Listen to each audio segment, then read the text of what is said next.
출발된 사이트 2부 시작합니다. 시청자 여러분 안녕하세요. 여도은입니다. 간밤 그리고 주말 사이에 미증시가 하락을 했습니다. 하락할 때 메타의 주가는 버텨냈지만 엔비디아와 애플을 비롯한 M7 종목들, 특히 엔비디아와 애플이 유독 많이 하락을 했습니다. 하락의 배경으로는 이 권민치 애널리스트가 애플에 대해서 점점 더 판매량에 대한 우려감을 드러낸 부분도 있었고요. 또 애플도 그렇고 엔비디아도 그렇고 중국에 대한 익스포저가 크다 보니까 중국발 우려가 계속해서 주가의 발목을 잡고 있습니다. 자, 이 가운데 지난주 금요일 증시에서는 국내 시장에서 현대차 그룹주, 특히나 현대차의 주가가 6% 넘는 강한 상승이 나타났는데요. 엔비디아와의 전략적 제휴를 체결한 부분도 엄청난 모멘텀이 되고 있는데 과연 이번 주에도 주도주 성격으로 이끌어갈 수 있을지 다양한 시장의 이야기들 나눠보도록 하겠습니다. 자, 먼저 오늘 딜사이트S 다냐 선생의 1도양단으로 시작합니다.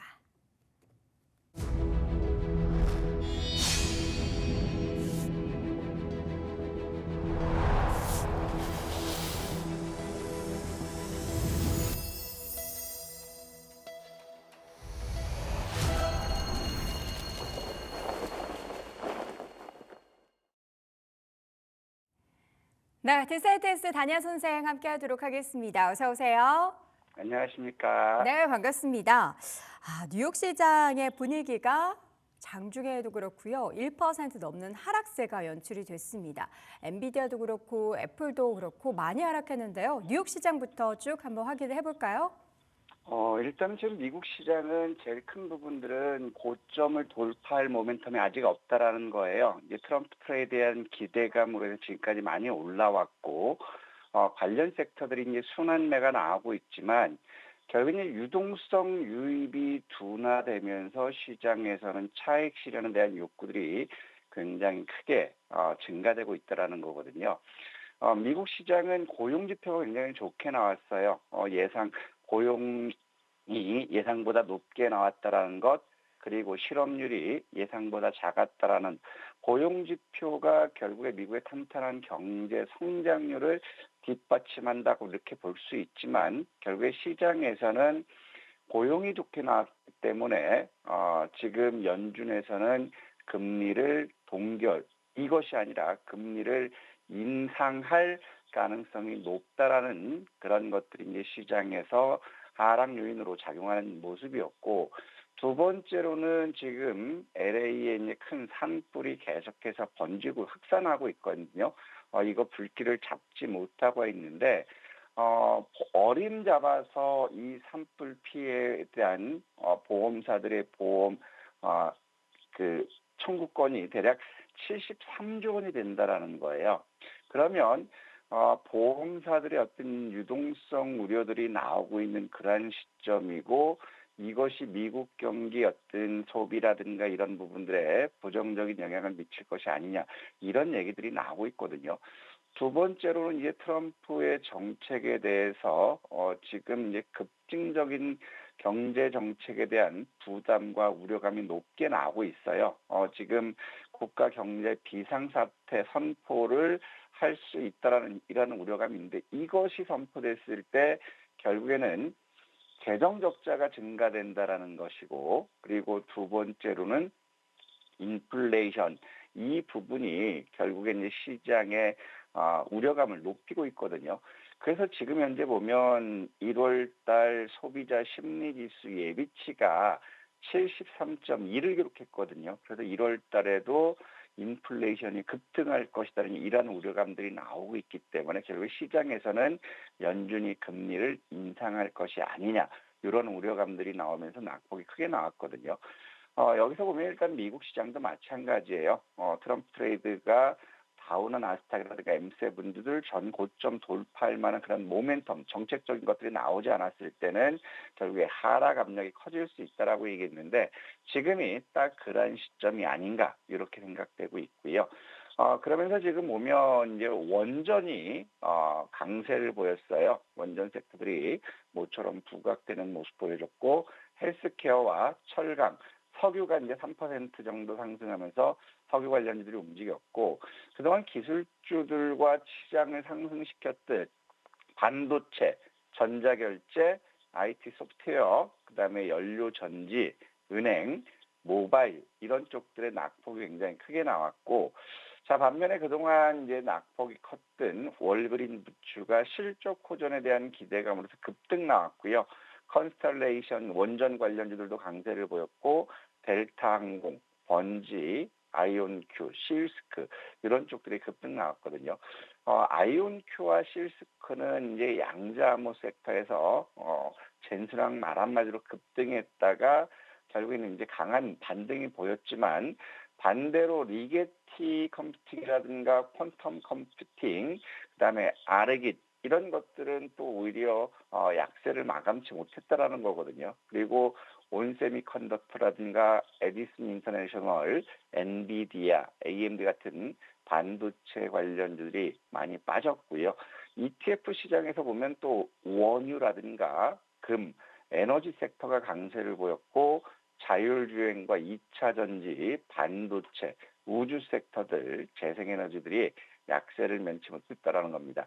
특히 이제 오늘 이제 주말 동안의 새벽 기사들을 보면 재생에너지라든가 태양광이라든가 2차 전지 섹터는 트럼프가 중국을 견제하기 위해서 지금까지의 정책에서 변화될 것이다라는 그런 자료들이 많이 나왔거든요. 그래서 국내 2차 전지 섹터라든가 태양광 섹터들 오히려 정책적인 지원에 따른 수혜를 받을 수 있다. 이런 보고서들이 많이 나온 그런 국면이기 때문에 신재생 에너지 쪽들 오늘 어떻게 움직일지 한번 지켜봤으면 좋겠고요. 그러면 지금 보면 M7 관련주들 중에서는 메타만 상승 마감했을 뿐 대부분 알파벳이라든가 브로드컴이라든가 엔비디아 이런 것들 다 낙폭이 크게 하락하는 그런 모습들을 보여줬는데요. 지금 여기서 보면 M7 기업주들의 주가가 지금 이제 121선을 하향 이탈하는 것들이 나오기 시작했다라는 거예요. 그렇다면은 이제 M7 관련주들이 이제 전고점 돌파하는 것보다는 기술적인 반등, 이것을 기대하는 것이 지금 좋지 않을까, 이런 생각이 들고 있고, 자, 그러면서 여기서 우리가 보면 이제 엔비디아를 비롯한 반도체 섹터들은 낙폭이 크게 나왔어요. 그러면 CES 2025 행사를 해서 인공지능 반도체에 대한 기대감이 있었지만, 이제 본격적으로 실적이 숫자가 나오지 않는다면 반도체들은 좀 쉬어갈 수 있지 않을까, 이런 생각이 들고 있고, 반면에 그동안 조정을 받았던 테슬라는 오늘 시점에서도 나름대로 이제 견조한 모습을 보여주고 있어요. 그렇다면은 결국에 테슬라 같은 경우도 373달러에서 지지받고 있으면 결국엔 휴머노드 로봇이라든가 자율주행 섹터라든가 이런 것들은 또다시 시장의 테마가 이루어질 수 있지 않을까 싶고요. 그 다음에 지금 원전 해체, 이것이 새로운 시장으로 대두될 수 있다. 이런 것들 때문에 컨스텔레이션 에너지 원전 관련주들이 25% 급등 나오는 그런 모습들을 보여줬고요. 또 아울러서 아이온큐가 47% 급락했다가 결국에는 어제 상황에서 강한 반등을 보여줬거든요. 반면에 리게트 컴퓨팅 같은 경우는 오히려 더 하락하는 그런 모습 보여줬기 때문에 양자에서도 결국엔 선별적인 등락을 보여주고 있다라는 것, 우리가 여기서 이제 판단해 볼 수 있지 않을까 싶고요. 그 다음에 지금 보면 온세미컨덕터 이런 것들도 이제 급락 나오는 그런 모습이기 때문에 반도체 내에서도 선별적인 옥석 가리기가 나오지 않을까, 이런 생각이 들고 있고, 그러면서 지금 보면 이제 비트코인 같은 경우도 보면 1.18% 상승하면서 이제 95,000불대를 확인하는 그런 모습이에요. 그러면 일단 비트코인은 어제 그제 시점에서는 또 91,000달러를 이탈한 어떤 이런 부정적인 보고서가 나왔다, 이제 반등 나온 그런 모습이기 때문에 비트코인은 박스권으로 움직일 수 있지 않을까 싶고, 그러면 원자재 쪽에서도 이제 나름대로 서부 텍사스 중진류라든가 천연가스가 급등 나왔고요. 그 다음에 옥수수라든가 대두 같은 곡물주들이 강세를 보였어요. 그러면 곡물주들이 강세를 보였을 때는 에그리플레이션에 대한 우려감, 즉 인플레이션에 대한 우려감들이 높아질 수 있는 그러한 상황이 아닐까. 그렇다면 원자재 쪽을 본다면 천연가스라든가 석유, 원유, 그다음에 곡물주들 이런 것들이 이제 반등 나올 수 있는 그러한 상황이 아닐까 이렇게 조심스럽게 판단하고 있고요. 중국을 보면 모처럼 반등 이후에 3대 지수 모두 낙폭이 크게 나왔거든요. 일단 지금 보면 낙폭이 크게 나왔던 그런 것들 보면 이제 중국이 원화 약세를 위해서 환율 안정 채권을 발행했고 그다음에 이것을 위해서 국채 매입을 중단할 것이다. 요 부분이 국채 매입 중단이 심천이라든가 상해 항생지수의 낙폭을 크게 나오는 그런 상황이었거든요. 여기다 이제 지금 감염병 중국 정부에서는 통제 가능하다라고 얘기했지만 감염병에 대한 우려감들이 더 높아지고 있는 그러한 상황, 이로 인해서 소비가 위축되면서 디플레이션까지도 나오고 있다라는 거죠.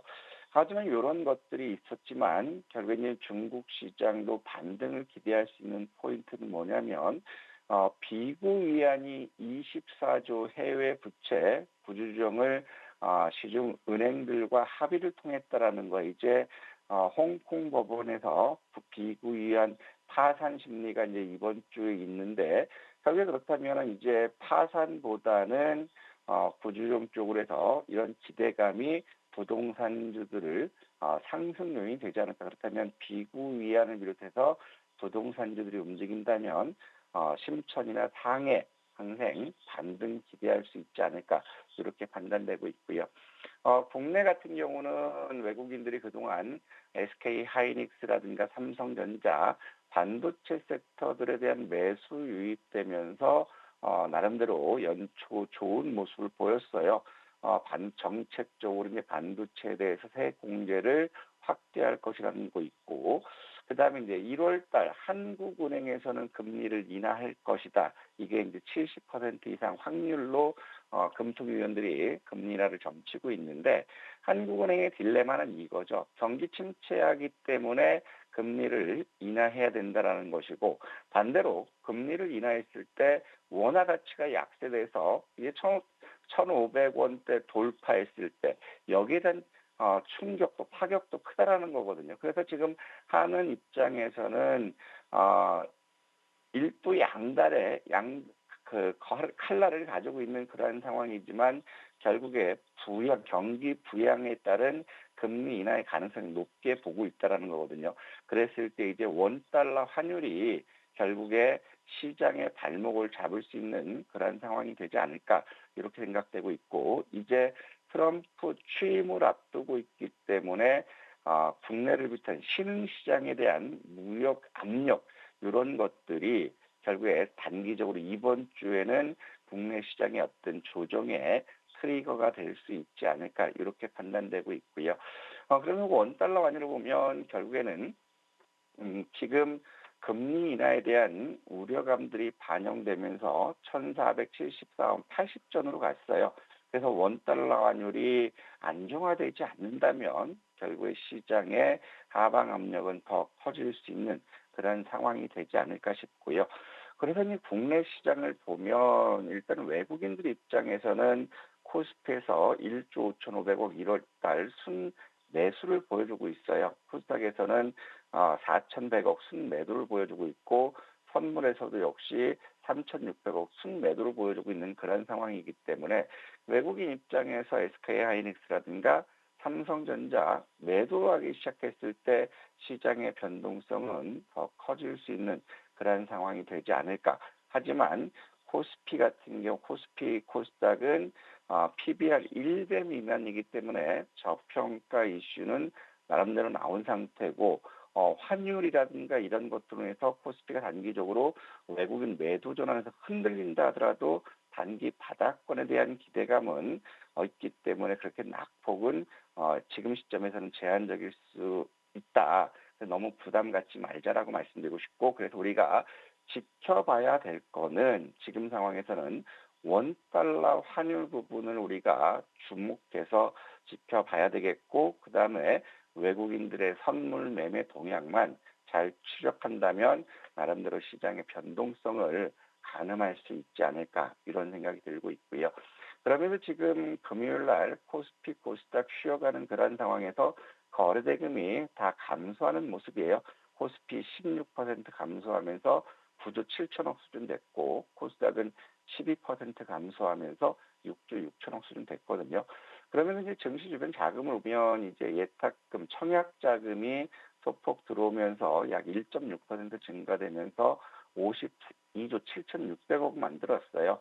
그리고 이제 CMA 역시도 소폭 0.11% 감소했지만 여전히 86조 8,500억을 만들고 있고, 모처럼 만에 이제 급증하기 시작했던 마켓머니 펀드가 1조 1,900억 빠져나갔지만 결국에는 유입된 자금에 비해서는 아직까지는 200억 정도가 남아있기 때문에 부담 가질 필요는 없다. 그래서 마켓머니 펀드 자금이 급격히 빠져나간다면 시장의 변동성은 좀 확대될 수 있는 그런 부분이기 때문에 마켓머니 펀드 자금 추이 지켜보자 이런 말씀드리고 싶고, 주식형 수익증권으로 소폭 유입됐고, 지금 이제 또 보니까 신용융자가 외국인들 매수 전환되면서 신용융자가 또 늘어나고 있어요. 15조 6천억에서 이제 4천억 정도가 늘어나는 그런 국면인데, 신용융자가 17조 원, 16조 5전 17조 원 냈을 때는 다시 한번 시장의 변동 요인이 있을 수 있기 때문에 지금은 철저하게 담보 비율을 우리가 잘 관리했으면 좋겠다 이 말씀드리고 싶고요. 그래서 오늘 이제 준비된 일정들을 보면 결국 이제 그동안 계속해서 홍보해왔던 JP 모건 헬스케어 컨퍼런스가 이제 미국 시간, 우리 시간으로는 오늘 밤, 내일 새벽이죠.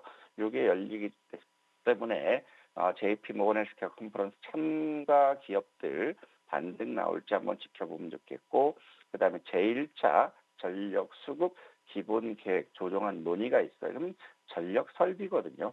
지난 금요일 날도 LA 산불로 인해서 전력 설비주들 국내 수주가 증가될 것이다. 이런 기대감으로 움직였기 때문에 오늘 역시도 전력 설비주도 움직일지 보자. 그래서 오늘 우리가 이제 집중해서 본다면 조선과 전력 설비, 원전 이 부분을 우리가 1순위로 한번 보고요. 그 다음에 휴머노이드 로봇과 바이오 이쪽을 우리가 2순위로 한번 지켜봤으면 좋겠습니다. 자, 이어서는 지난 핫 이슈 종목 한번 AS 들어보도록 하겠습니다. 어떤 종목 한번 AS 해볼까요? 보건 앵커님은 어떤 게 궁금한 종목이 있으신가요? 저는 지난주에 로봇즈 말씀해 주셨으니까 이번 주에는 뭐 자동차 관련한 종목들 좀 말씀해 주시면 좋을 것 같은데요. 자동차 부품주들 나쁘진 않아요. 우리가 이제 금요일 날 자동차 부품주들을 이제 선별해서 말씀드렸었는데, 일단 지금 현대차에서 트럼프의 100억 달러, 100억 원인가요? 지원했기 때문에 지난 금요일 날 자동차 부품주들 같이 움직였죠. 그 때문에 자동차 부품주들은 바닥권을 만들었기 때문에 결국에는 반등은 기다릴 수 있고, 아울러서 또 뭐가 있냐면 현대차와 엔비디아 이쪽에서 나오는 부분들이 이제 자율주행 협력 부분이에요. 그 다음에 휴머노이드 로봇 이 부분도 있는 그런 부분이기 때문에 자동차 부품주들 우리 이제 금요일 시점에서는 칩스앤미디어라든가 뭐 현대모비스라든가 그 다음에 화신 이런 쪽들을 봤는데 이런 것들은 일단 반등 기대할 수 있지 않을까 이런 말씀드리고 싶고, 그 다음에 주말 동안 또 기사가 많이 나온 부분이 휴머노이드 로봇 관련 기사들도 많이 나왔어요. 그래서 이제 사면을 보면 세계 최초로 3N1 통합 솔루션 기반에서 이게 로봇과 모빌리티와 방산 이쪽에 다 들어가기 때문에 사면의 수주잔고가 1조 원을 넘었다. 이런 것들 때문에 이제 최근 사면이 급등하는 그런 모습을 보여줬거든요. 일단 사면은 목표 주가 12,200원 보시고요. 12,200원 1차 목표로 보시되 10,000원을 지지하면 1차 목표까지는 엉덩이 무겁게 가자 이런 말씀드리고 싶고, 10,000원을 이탈하면 매도 후에 8,000원 전후에서 다시 한번 기다려봤으면 좋겠다 이런 말씀드리고 싶고 그다음에 로보티즈도 이제 계속해서 긍정적인 것 기사들이 많이 나오고 있어요.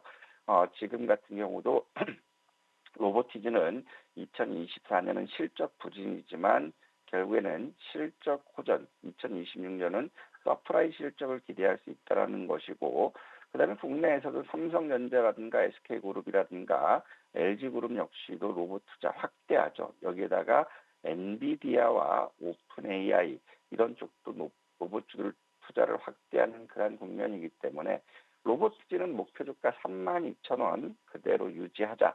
대신에 3만 원 이탈 시에는 매도하고 27,400원, 28,000원 여기서 다시 재매수해서 목표가 도전하자. 그래서 미국 시장이 오늘 금요일 날 휴머노 로봇은 좀 하락했지만 주말 동안에 로봇 관련 기사들이 많이 나왔기 때문에 또 휴머노 로봇들도 오늘 반등 나올지 한번 지켜봤으면 좋겠습니다. 네, 자 이렇게 해서 두 종목에 대한 AS 들어봤고요. 오늘 주목해야 할 이슈 한번 정리해 볼까요? 오늘 원전 쪽하고 조선 섹터들 두 개를 되게 고민을 많이 했거든요. 네. 그래서 이제 조선 섹터는 물 들어올 때 노절하고 지금 이제 트럼프의 미군 해군 군함 수주 이런 부분들이 있는데 오늘 새벽에 나온 기사들을 보면 미 해군이 이제 소모성 자재 MRO 신규 건조 빗장을 풀 수 있다. 이 빗장이 풀렸을 때는 350조 원의 블루오션이 국내 조선 기업들에게는 수혜가 될 수 있다. 이런 기사가 나왔거든요.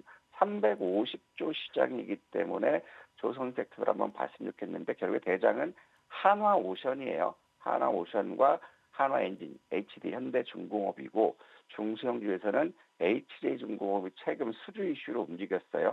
그러면 일단 지금 한화오션은 우리가 보유하고 있는 상태이기 때문에 없는 게 HJ중공업이에요. 6,900원부터 동시호가 매수하고 손절은 6,500원 이탈 보시고 목표가는 10,000원 1차 도전해보자 이 말씀드리고 싶습니다. 네, 오늘은 핫 이슈 종목은 이제 조선에서 한번 꼽아봤습니다. HJ 중공업 최근에 또 탄력이 가장 좋았던 종목 중에 하나인데요. 목표 주가는 10,000원, 손절가는 6,500원으로 설정을 해보도록 하겠습니다. 자, 시간의 단일가 종목은 뭘 보셨나요?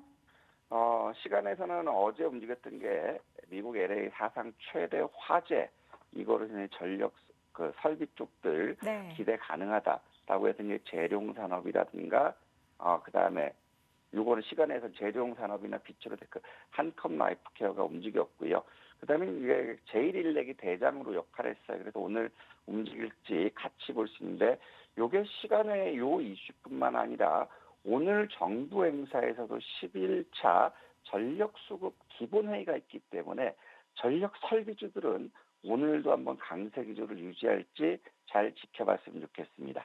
네, 자 오늘 시간의 단일가 종목에서는 미국의 사상 최대 화재가 발생한 가운데 관련해서 제룡산업과 비추로테크 등의 종목들 시간의 거래에서 움직임 확인해봤고요. 오늘장 핫이슈 종목은 다시 한번 HJ중공업 말씀드립니다. 지금까지 딘사이트S 단야 선생 함께했습니다. 고맙습니다. 네, 감사합니다.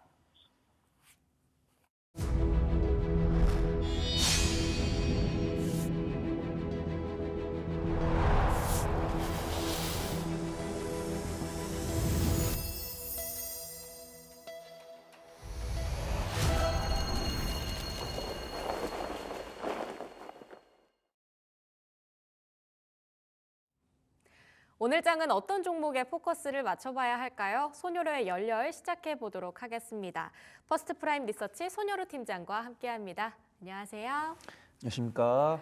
우선 지난주 우리 장 그래도 분위기 나쁘지 않았는데 계속 들려왔던 소리는 미국 장이 급락만 나오지 않으면 어느 정도 안전한 조정 사이에서 우리 증시도 좀 올라갈 수 있을 것 같은 그런 시그널 발견했다 이런 얘기들이 많았는데요. 또 뉴욕 증시가 지금 일제히 1%대 넘게 하락 마감했습니다. 아무래도 고용 지표가 너무 강해서 그랬다 이런 얘기들이 들리고 있는 것 같은데요. 시장 어떻게 보고 계신가요? 네, 저번 주에도 말씀드렸지만 앵커님도 경쟁을 좋아하시고 네. 저도 경쟁을 좋아하는데 평화를 더더욱 더 좋아합니다. 그래서 미국 시장에 대해서 뭐 종목이라든가 시장에 대한 브리핑은 뭐 프리미엄 미국 주식이라든가 아니면 글로벌 이슈에서 앞에서 다뤄들었고 저는 국내 시장에 대해서 조금 집중을 해보자고 한다면 제가 불현듯 이런 말씀을 드렸던 기억이 나요. 이제 국내 시장이 살아나기 위해서는 물론 국내에서 기초 체력이 괜찮아지면 좋겠지만 대외적인 매크로 변수가 조금 완화됐을 더 좋은 효과가 있을 수 있다라고 보는 게 일단 첫 번째로는 미국 증시가 조금 단기적인 차익실로 나왔을 때는 어떤 좀 상대적으로 좀 저렴해 보이는 시장에 좀 관심이 들 수가 있고 그다음에 트럼프 대통령 당선 취임 일자가 다가왔을 때 많은 분들께서는 트럼프 트레이딩이 트럼프 대통령 취임 전후로 단기적인 차익실로 나올 수 있다라는 부분들입니다. 그래서 뉴욕 시장에 대해서는 사실 전 세계에서 가장 기초 체력이 높은 체력 이제 시장이지만 PBR이나 퍼 이런 것도 굉장히 높거든요.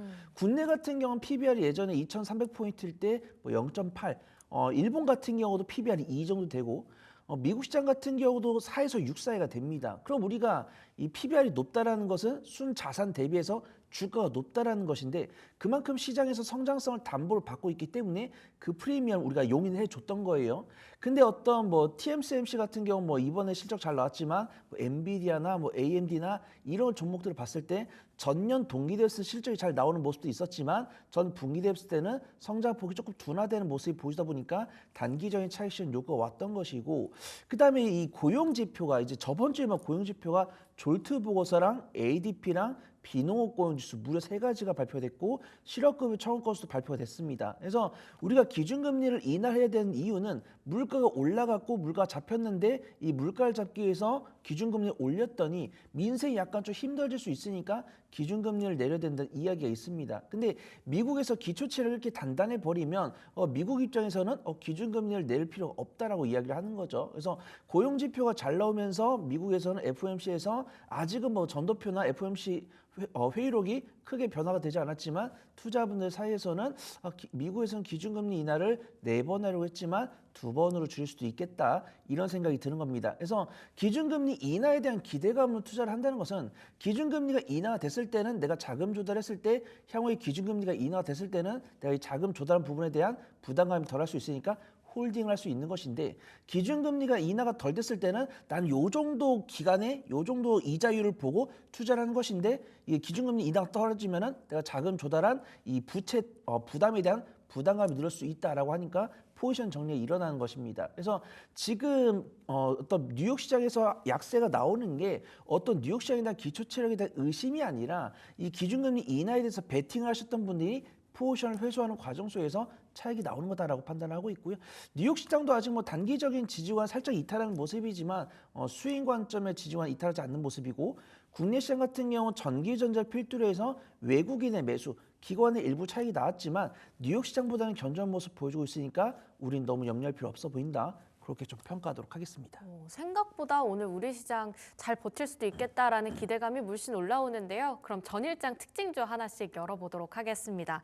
우선 첫 번째 종목 바로 두산 에너빌리티에 나와 있습니다. 한국과 미국 양국이 원자력 수출 협력 MOU를 체결했다라는 소식에 전일장에서 6% 넘는 강세 흐름 보여줬는데요.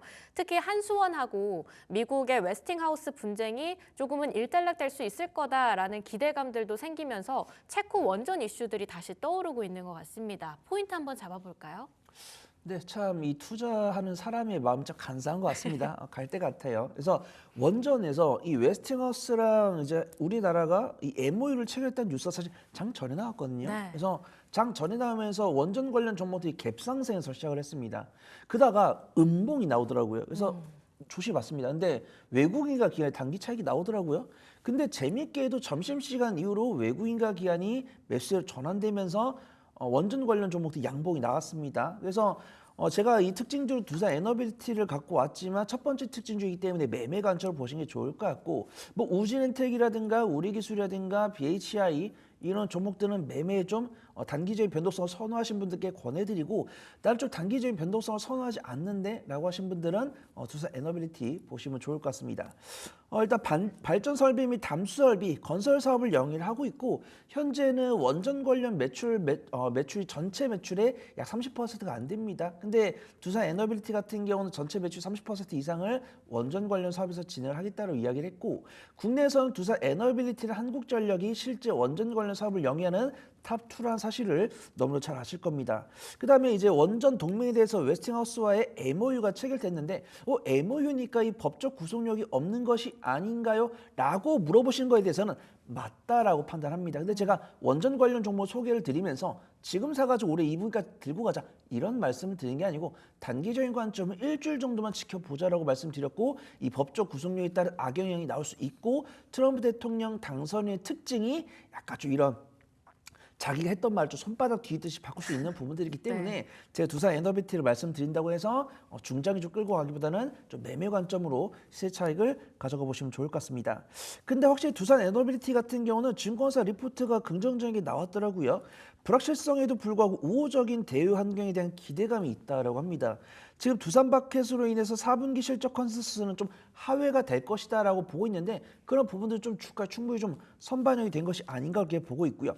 미국에서의 SMR 사업, 그다음에 유럽에서의 대형 원전, 그다음에 국내 등에서의 가스 터빈 사업이 모두 확대 국면이 있기 때문에 4분기를 넘어서 실적이 개선이 될 가능성이 높다라고 보고 있습니다.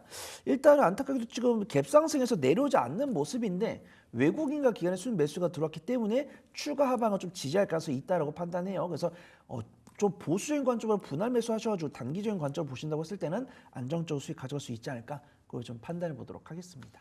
네, 우선 기관과 외국인의 좀 우호적인 그런 수급 환경을 가지고 있기 때문에 어느 정도의 하방 지지력은 가지고 있지 않은가, 좀 단기적 관점에서 분할 매수 접근을 해보자라고 말씀을 주셨는데요. 12월 내내 2만 원대 아래에서 거래가 되다가 정말 오랜만에 2만 원대 딱 찍었는데 앞으로 어디까지 더 올라갈 수 있다고 생각하시나요? 네, 어떤 두산 에너빌리티는 어떤 이슈에 팔로우업이 안 되신 분들께도 저는 종종 말씀드립니다. 18,000원 이하에서 사셔가지고 2만 원 위에서 파시면 된다 이렇게 말씀드려요. 그래서 지금 보면 120 이제 60일선을 돌파한 다음에 물량소가 나왔죠. 윗꼬리가 살짝 달려 있잖아요. 윗꼬리가 살짝 달려 있는데 이 물량이 개인인 것으로 확인됩니다. 그러면 하방 압력은 크지 않을 것으로 봐요. 그래서 2만 원부터 마이너스 4%까지 분할 매수해 보신 다음에 제 손절가는 19,000원, 1차 목표가는 22,000원 설정해 보도록 하겠습니다. 네, 1차 목표가 22,000원으로 잡아주셨고요. 현재 손절가 라인은 19,000원으로 끌고 가 보도록 하겠습니다. 그리고 우선 두 번째 특징주로 바로 넘어가 볼게요. 현대건설 준비되어 있는데요. 현대건설도 지난장에서 아주 강한 흐름 보여줬습니다. 5% 빨간 양봉 그려내줬고요. 특히 오름폭을 점점 키워나가는 모습이 아주 강력하게 보였는데 원전과 우크라이나 재건 동시에 모멘텀 받아갈 수 있을지 궁금합니다. 네, 우선 동시에 가져갈 가능성이 제일 높은 종목이죠.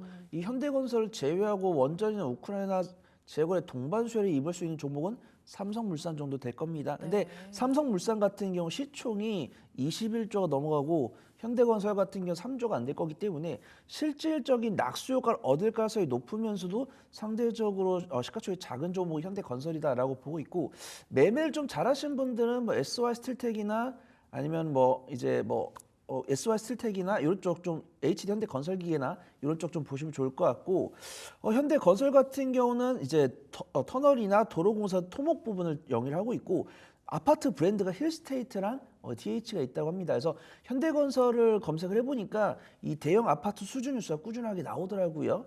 그다음에 원전이나 우크라이나 재건의 동반 수혜를 입을 수 있는데 가장 직전에 나온 뉴스는 아닌데 최근 일주일 가량에 이 우크라이나 재건에 대한 뉴스가 나오더라고요. 그래서 이 퇴임을 앞둔 블링컨 장관이 현재 바이든 행정부 시절에서 가장 큰 만족감을 느꼈던 업적으로는 어떤 재건에 대한 가능성을 높였다. 이런 부분들이 있고 우크라이나 젤렌스키 대통령도 트럼프 대통령 당선인이 전쟁을 끝날 것이라고 언급했기 때문에 보통 이 트럼프 대통령 당선인이 취임했을 때 행정명령을 내놓거든요.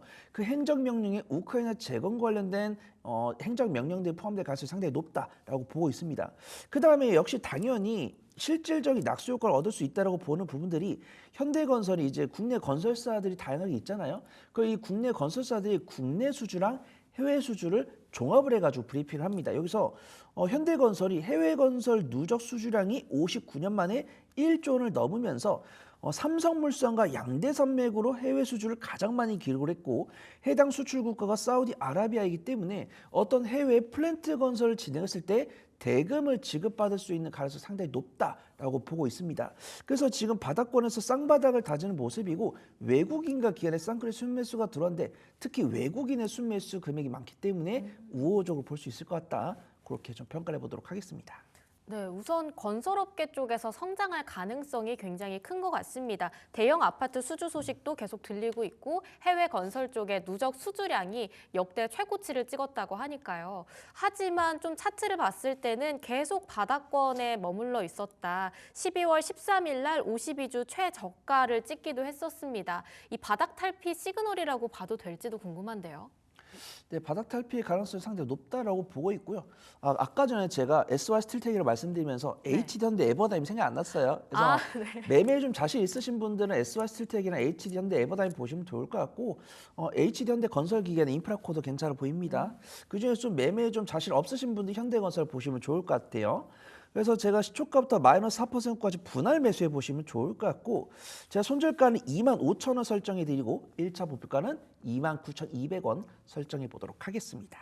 네, 마이너스 4%대까지 분할 매수 접근 이렇게 해보자 말씀 주셨고요. 목표가 29,200원, 손절가는 25,000원으로 끌고 가 보도록 하겠습니다. 마지막으로 준비되어 있는 세 번째 특징주인데요. 요즘 정말 잘 나가죠. 현대차입니다. 현대차가 참 무섭게 올라가는 흐름들 보여줬습니다. 특히 전장에서는 자동차 관련주들도 함께 끌고 올라가기도 했었고요. 22만 6천 원 정말 오랜만에 보는 주가 흐름인 것 같은데 특히 엔비디아와 협력을 했다. 역시 엔비디아가 묻어나면 국내 주식들은 다 움직이는구나 이런 생각도 들었습니다. 현대차 어떻게 보시나요? 네, 왜 특징주를 3개밖에 못 뽑는지 정말 아쉽습니다. 네, 현대 오토에버나 현대 모비스, LG 이노텍 다양하게 이 CS206 관련해서 전장 부품 관련해서 권해드릴 수 있는 종목이 참 많은데 특징주를 3개밖에 못 뽑으니까 일단 가장 중심에 있는 현대차 보도록 하고요. 일단은 주주하는 정책에 대한 배당 기대감도 있지만 확실하게 주가는 기대감을 먹으면 잘한 게 아닌가 이렇게 판단됩니다. 이 현대차랑 우리가 보통 이 현대차랑 금융주를 많이 비교하잖아요. KMB 금융이나 하나금융지주나 우리금융지주 이런 종목들 현대차를 비교했을 때 이 종목들의 공통점은 전년 동기 대비 실적이 약 10에서 20% 이상 개선됐다는 겁니다.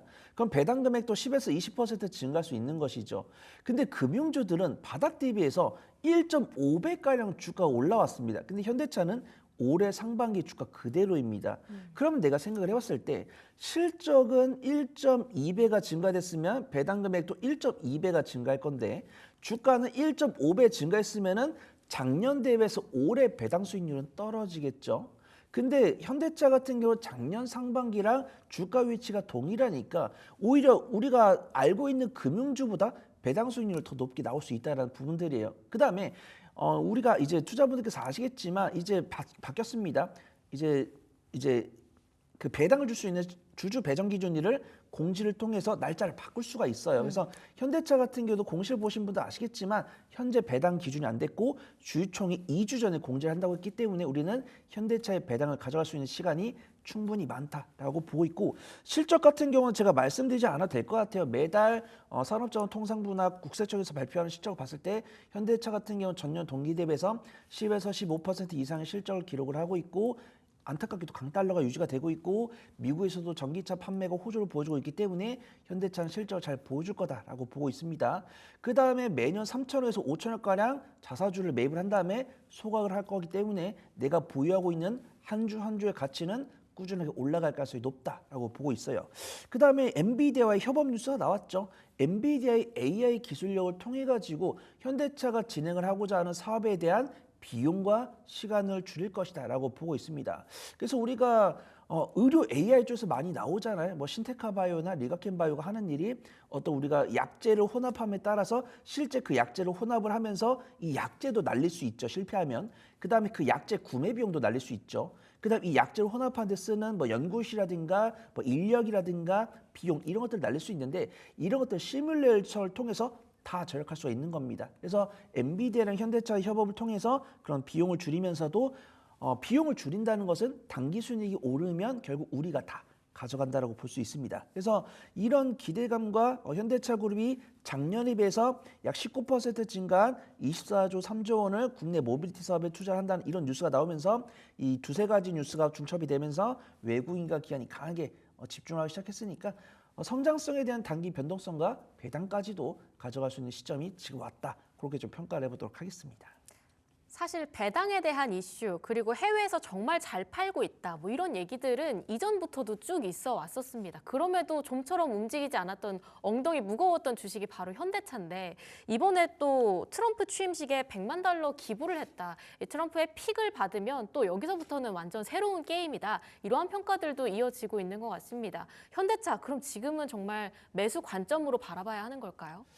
네, 확실하게 참 이 종목이 참 좋은데 네. 언제 살까 고민을 하다가 이제 되는 것 같습니다. 왜냐하면 내가 이 종목을 가지고 시세 차익을 가져갈 거다라고 보고 있는데 투자분께서 가장 중요시 여기시는 거는 보유기간이잖아요. 그래서 네. 보유기간을 줄이면서 남들보다 얼마나 조금 가져가면서 많은 수익을 낼까인데 배당 기준일은 미정이 있기 때문에 2월 달에 본다 치고 이런 투자 뉴스나 미국과 손잡았다는 이런 뉴스가 나오면서 성장성을 주목받으면서 외국인과 기관의 수급이 이제 막 변동됐기 때문에 지금 당장 좀 보셔야 될 것 같습니다.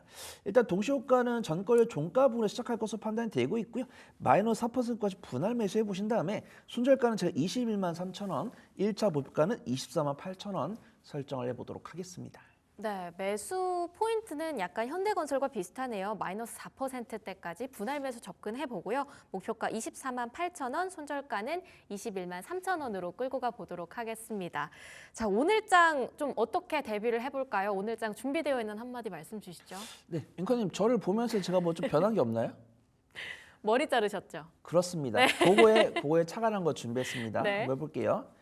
이것 봐 나를 한번 쳐다봐. 나 지금 예쁘다고 말해봐. 예쁘다. 사실은 프리티하세요. 요걸 대본을 보내놓고 머리를 잘랐거든요. 네, 사실은 진짜요? 국내 증시에 대한 이야기입니다. 사실은 저번 주 금요일 날 음봉을 기록을 했지만 뉴욕 시장보다 상대적으로 강했다라고 평가를 할 수 있고요. 외국인은 매수를 했습니다. 근데 지금 단기적인 차익실현 나온 주체가 기관인 것을 알 수가 있어요. 그래서 네. 우리가 그냥 막연하게 기관을 욕할 수도 있지만 그들의 행동을 봤을 때는 12월 초랑 12월 중순 그다음에 이제 달러가 엄청나게 고공행진할 때도 그 달러의 상승 압박을 누른 주체들, 그다음에 국내 같은 경우도 하방을 지지하기 위해서 노력을 했던 주체들은 금융투자 연기금 기관들이었습니다. 그래서 기관들이 지금 단기적인 차익실현을 보여준 것은 아쉽지만 외국인 같은 경우는 매수를 하고 있고요.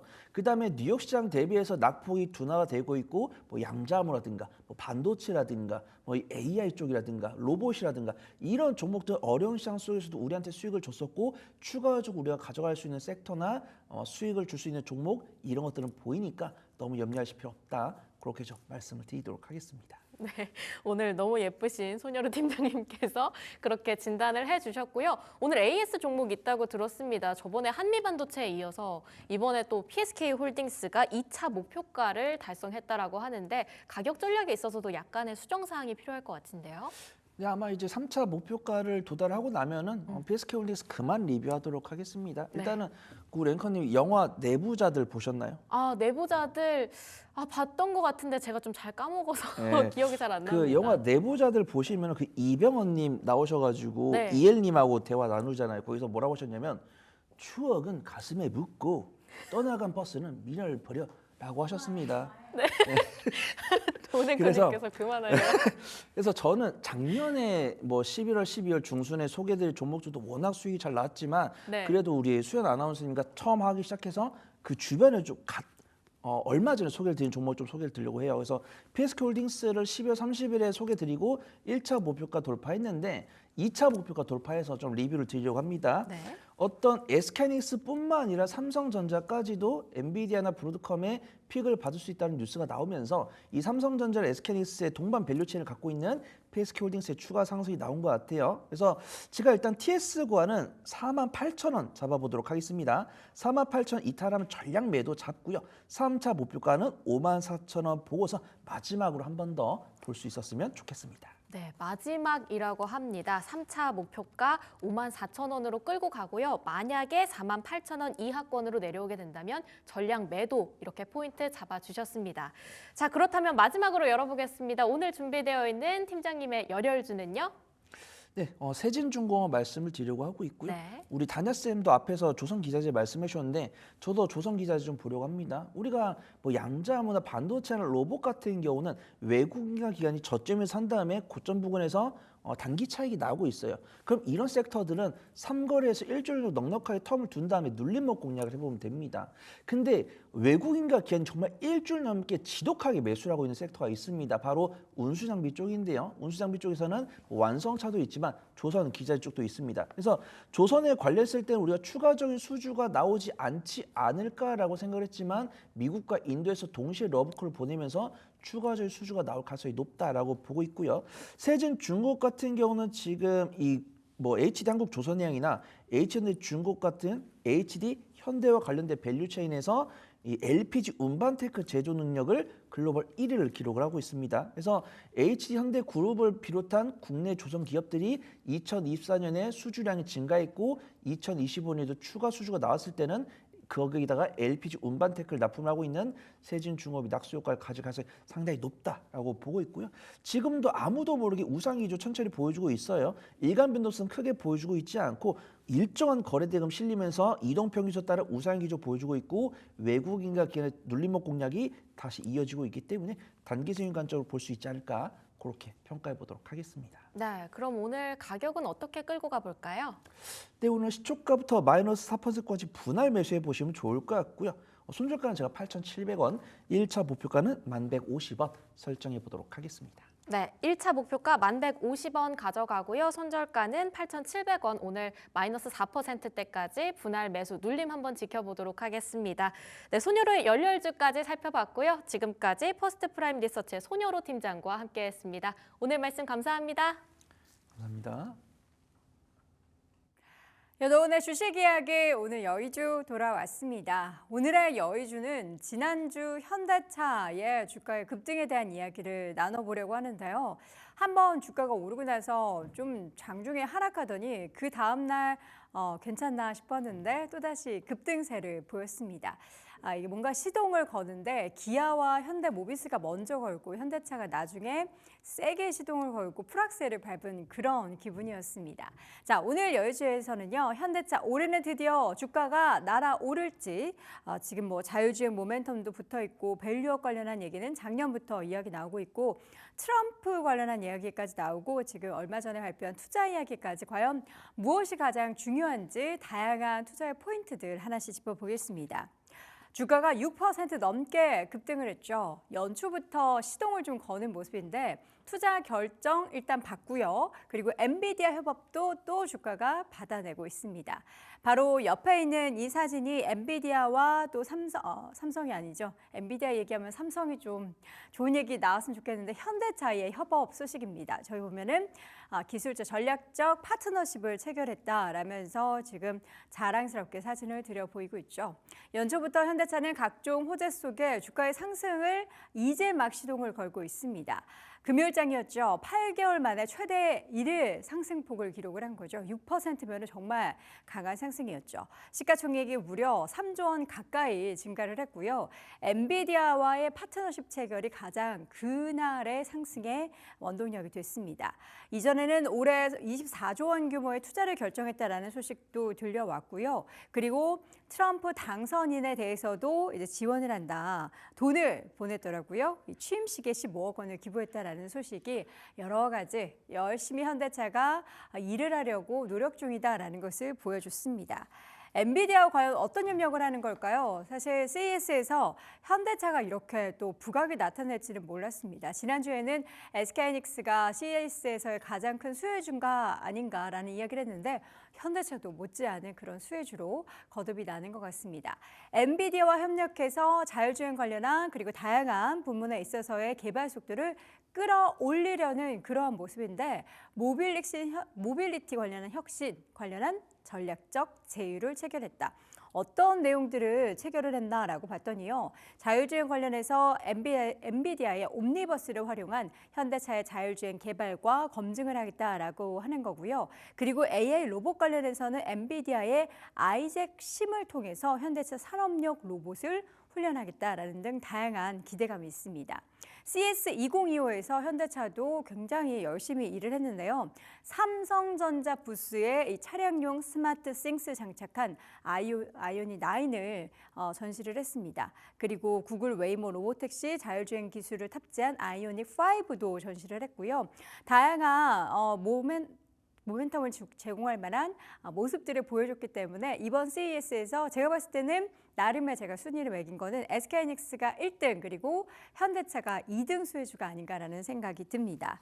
자, 이 밖에도 국내에서의 보조금 이슈도 있습니다. 물론 미국 쪽에서의 전기차 보조금의 삭감 아직은 발표되지 않았지만 우려감이 있는 상황인데요. 국내에서는 아무래도 중국 쪽에서 값싼 전기차가 국내로 정식 출고가 될 예정이기 때문에 좀 방어적인 부분에 있어서의 보조금 정책이 아닌가라는 생각도 듭니다. 가장 많이 보조금을 받게 되는 차량은 또 뭘지 궁금하시죠? 경부가 아니고 죄송합니다. 정부에서 올해 전기차 보조금 지급 기준을 국산차에 더 유리하게 적용을 한다는 소식이 전해졌습니다. 국내 자동차 90%를 점유하고 있는 지금 현대와 기아차의 최고 수준의 보조금을 지급한다는 건데요. 최대 금액이 한 580만 원 지급이 됩니다. 기아의 EV6가 보조금 580만 원을 전액 받을 것으로 예상이 되면서 가장 많이 받게 되는 차량으로 1등으로 기아의 EV6고요. 이 밖에 현대차도 굉장히 높은 수준의 보조금을 받게 된다라고 합니다. 국내 전기차 보조금 정책의 이 변화는 현기차 그룹에 모두 수혜가 기대가 되고요. 또 앞서 말씀드렸던 중국산 전기차의 국내 수입 예정을 앞두고 방어적인 스탠스를 취할 수 있는 것이기 때문에 현대기아차에 얼마나 또 수혜를 받게 될지 여부도 체크 포인트가 되겠습니다. 자, 그리고 현대차 그럼 지금 스물스물 트럼프에 접근을 하고 있습니다. 우리나라 많은 기업들도 그렇고요. 미국에 있는 빅테크 기업들도 트럼프에게 어떠한 성금을 낸다든지 하는 후원금을 낸다든지 하는 그런 행보를 보이고 있는데요. 이 가운데 개인 투자자들은 이렇게 좋은 소식이 나왔던 금요일장에서 오히려 팔자 하고 떠나는 모습이 나타났습니다. 왜냐하면 현대차의 주가 오래 기다렸거든요. 물론 작년에 29만 원 거의 30만 원대까지 육박했었던 주가 움직임이 있었기 때문에 개인 투자자들 입장에서는 답답할 수밖에 없었을 겁니다. 계속해서 흘러내렸던 주가는 이거 20만 원 깨지는 거 아니야? 라는 그런 우려감까지 생겼고요. 결국에 지난주 금요일장에서는 개인은 팔고 외국인은 사는 그런 모습이 나타났습니다. 외국인이 얼마나 샀나 봤더니요. 당일 순매수 2위 종목이 현대차였는데 859억 원가량을 샀고요. 1위 종목은 SK하이닉스였습니다. 외국인이 이 올해만 이렇게 산 게 아니고요. 작년에도 현대차를 꽤 많이 샀더라고요. 현대차를 가장 많이 샀는데 그 규모는 2조 7천억 넘게 순매수했습니다. 주가가 하락할 때 계속해서 외국인 투자자들은 모아갔다라는 거죠. 그러나 개인 투자자들은 급등을 활용해서 1,000억 넘게 당일에만 금요일장에서만 팔아치우는 형국을 나타냈습니다. 지금 현재 현대차에서는 트럼프 정부의 이 고율 관세 그리고 전기차 보조금 이슈를 어떻게 해결하는지 이 난관을 어떻게 현명하게 극복해내는지가 관건이 되겠는데요. 여러 가지 기술적인 부분에 있어서는 엔비디아의 협업과 함께 기대감을 가질 수 있는 그러한 상황이 연출되고 있고 우려를 조금씩 끌어내리기 위해서 15억이 사실 그렇게 많은 돈은 아닙니다만 어쨌든 트럼프에 살짝 이렇게 접근한다라는 것 자체가 좀 긍정적인 기대감을 가질 수 있지 않을까라는 생각이 듭니다. 오랜만에 강하게 오른 현대차 과연 올 한 해 주가의 움직임은 어떨까요? 여의주를 통해서 현대차도 계속해서 확인해 드리도록 하겠습니다. 자, 오늘 여도은의 주식 이야기 여의주에서는 현대차 이야기 나눠봤습니다. 자, 이어서 오늘장 개장 중계 그리고 동시효과 상황 확인해 보도록 하죠. 오늘도 두 분 모셨습니다. 타이탄파트너스 윤여민 이사, IM증권 도곡 WM센터 염정 영업부장 함께합니다. 어서 오세요. 네, 안녕하세요. 네, 반갑습니다. 자, 오늘도 전략으로 한번 출발해 보도록 하겠습니다. 먼저 이사님. 네, 지난주 금요시장 지금 12월 고용 보고서가 좀 결과가 좀 나왔는데 시장 예상을 좀 크게 상회하는 좀 결과를 내놓으면서 시장 자체 상당히 좀 흔들렸다라고 좀 말씀드릴 수 있을 것 같습니다. 결국은 고용이 너무 좋다는 것, 경제가 너무 좋다는 것에 대한 부분들, 오히려 하지만 좀 물가 상승에 대한 압박을 받는다는 어떤 이러한 좀 복합적인 부분이 좀 작용을 하면서 미국 시장은 좀 조정을 받았다라고 좀 얘기가 나왔고요. 여기에 대해서 뭐 올해 금리 인하에 관련된 부분도 많이 수정이 된다는 부분들, 이런 부분들 시장에서 조금은 조정의 좀 빌미로 작용하지 않을까 생각을 하고 있는데, 다만 이번 주부터 뭐 미국도 그렇고 우리나라도 그렇고 지금 작년 4분기 실적 시즌이 시작된다라고 좀 말씀드릴 수 있을 것 같습니다. 특히 이제 가장 중요한 것은 이번 주 목요일에 TSMC가 좀 실적 발표를 하는 상황이기 때문에 특히 반도체 섹터에 대한 부분들을 다시 한번 체크해볼 필요가 있지 않을까라는 좀 생각을 하고 있고요. 여기에 대해서 AI 트렌드가 좀 지속되는지에 대한 부분도 체크해볼 필요가 있습니다. 이에 따라서 전체적으로 매크로에 대한 부분보다는 이제는 개별주 위주의 어떤 실적을 보면서 시장의 좀 흔들림을 좀 제가 볼 때는 어떻게 보면 좀 피해갈 수 있는 좀 그러한 전략이 필요할 때 아닌가라고 좀 말씀드려볼 수 있을 것 같습니다. 네, 자 이어서는 승진하신 부장님 축하드립니다. 이제 부장 무게가 이제 어깨가 무거우시죠? 무겁습니다. 예, 부장의 무게. 목도 무거우시네요. 예, 요새 그 목걸이가 참 많이 눈에 띄는데 어떻게 부장 승진하고서 뭐 인센티브라도 받으신 거예요? 손목도 무거우시네. 네. 네. 어디 갔어 카메라? 네. 네. 제가 카메라 아직 안 네. 붙였어요. 네. 네. 자 저기 3번 카메라 보시면 됩니다. 네. 전략 말씀해 주시죠. 네, 안녕하세요. 염정입니다. 네. 네. 일단 미국장이 이제 금요일장에서 이제 필라델피아 반도체 지수가 2% 넘는 하락세를 좀 보이고요. 앞서 말씀하신 대로 이제 미국 시장은 전반적으로는 지금 저는 조정이 들어갈 수 있다라고 좀 생각을 하고 있습니다. 우리 시장은 이번 1월 초 긍정적인 효과가 이어지고 있습니다만 여기에 이제 트럼프의 취임을 한 일주일 앞두고 그리고 이제 트럼프로 인한 관세 정책, 그에 따른 고금리 그리고 관세에 대한 우려, 인플레이션에 대한 우려가 시장의 상단한 일정 부분 좀 제한할 수 있다라고 좀 생각하고 있습니다. 하지만 우리 시장은 이제 본격적으로 1월 중순에 돌입하면서 4분기 실적에 대한 기대감은 좀 커지고 있는데요. 사실 전반적으로는 상장사들의 실적 기대감은 좀 하향된 상태입니다만 실적과 함께 단기적인 모멘텀은 실적 중심으로 가지 않을까라고 생각합니다. 증시의 흐름 자체는 개별 종목 중심으로 움직이지 않을까라고 생각하고요. 앞서 말씀드린 하방도 지진하고 있습니다만 아직까지 상방이 열려있는 시장은 좀 아니다. 제한적인 움직임 속에서 지금 섹터라든지 개별 종목 이슈를 좀 집중하셔야 될 때가 아닌가라고 생각합니다. 네. 다들 지금 이게 몇 돈일지 궁금해하시는데 이거 약간 건강 목걸이 같은데요? 맞아요. 맞죠? 네, 맞습니다. 저의 날카로운 시선. 제가 네. 또 주얼리 좀 알지 않습니까? 자, 오늘 장 동시효과 상황 한번 보도록 하겠습니다. 다 개장 상황 어떨지가 가늠이 될 텐데요. 양 시장 모두 소폭 하락 출발이 좀 예상이 되고 있습니다. 코스피는 0.2% 하락한 2,510선 출발이 예상되고 있고요. 코스닥 지수는 0.43% 오늘장 소폭 하락 출발이 예상이 되고 있습니다.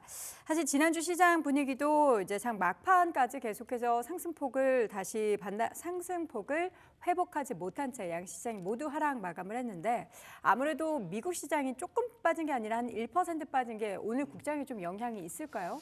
네, 사실 지금 지난주 우리나라 좀 지수 살짝 좀 부진하긴 했습니다만 네. 그럼에도 불구하고 좀 미국 시장과는 조금 디커플링이 나는 모습이 좀 나오고 있습니다. 그렇죠. 예, 작년 같은 경우는 워낙 좀 우리나라 지수 자체가 너무 좋지 못했던 모습들, 하지만 연초에 들어서면서 미국의 조정 대비했을 때 그래도 우리나라 지수는 좀 잘 버티고 있다라고 좀 말씀드릴 수 있을 것 같고 그러한 측면에서 지금 지난주 금요일 날 미국 시장 상당히 좀 조정이 좀 강하게 나왔습니다만 우리나라 시장은 그래도 좀 장 초반은 그래도 버티지 않을까라는 좀 생각은 하고 있습니다. 다만 앞에서 말씀드렸던 것처럼 결국은 뭐 이런 금리에 대한 어떻게 보면 좀 경제 상황보다는 이제 개별주의 어떤 모멘텀으로 시장에 대한 부분을 체크해볼 필요가 있지 않을까 생각을 하고 있고요. 여기에 대해서 이번 주 같은 경우는 또 JP모건 스퀘어 컨퍼런스가 좀 열리는 상황이기 때문에 섹터별로 종목별로 제가 볼 때는 모멘텀을 따로 좀 체크해볼 필요가 있지 않을까 생각은 하고 있습니다. 여기에 대해서 우리나라 같은 경우 또 이번 주 목요일 날 우리나라도 금리와 관련된 부분에서 좀 발표가 있는 상황이기 때문에 네. 매크로적인 부분에서는 그렇게 우호적이지 못하다. 결국 이제 개별주에 대한 모멘텀으로 제가 볼 때는 이번 주도 한번 시장을 좀 체크해볼 필요가 있지 않을까 생각하고 있습니다. 네, 현재 동시효과 상황에서는 삼성전자, SK하이닉스 두 종목 모두 하락 출발이 예상되는 가운데 지난주 6% 넘게 급등했었던 현대차의 주가는 0.4% 2%대 상승 출발이 예상이 되고 있습니다. 현대차의 주가가 어떻게 반짝 상승으로 그치게 될까요? 아니면 추세를 좀 어떻게 확인할 수 있을까요? 추세적인 부분이 조금 더 진행되려면은 일단은 기존에 빠져 있었던 외국인들의 수급이 오늘도 어떻게 움직일지는 좀 체크해봐야 될 것 같습니다. 네. 지금 대형주들 쪽에서의 수급 이동이 조금은 주목이 된 상황이고요. 삼성전자, SK하이닉스 쪽에서의 외국인 수급은 잠시 주춤하고 만약에 현대차라든지 자동차 쪽에 대한 외국인 수급이 이어질 경우에는 추가적인 상승은 좀 가능하다. 분위기는 조금 올라섰다라고 좀 생각을 하고 있습니다. 네, 과연 오늘 동시효과 상황 이후에 본장에서는 외국인의 수급이 확실하게 더 유입이 되는지 여부를 좀 체크해 보셔야 될 것 같습니다. 양시장 코스피가 하락폭이 조금 더 늘어나면서 0.4%대 하락 출발이 예상되고 있고요. 코스닥은 지금 시총 상위 10개 종목들이 일제히 하락하는 가운데 알테오젠의 주가가 2%대 하락 출발이 예상이 되고 있습니다. 아무래도 다소 좀 부진한 그런 상황이 연출될 것으로 예상되는데요. 잠시 이어지는 개장 중계에서 확인해 보시죠.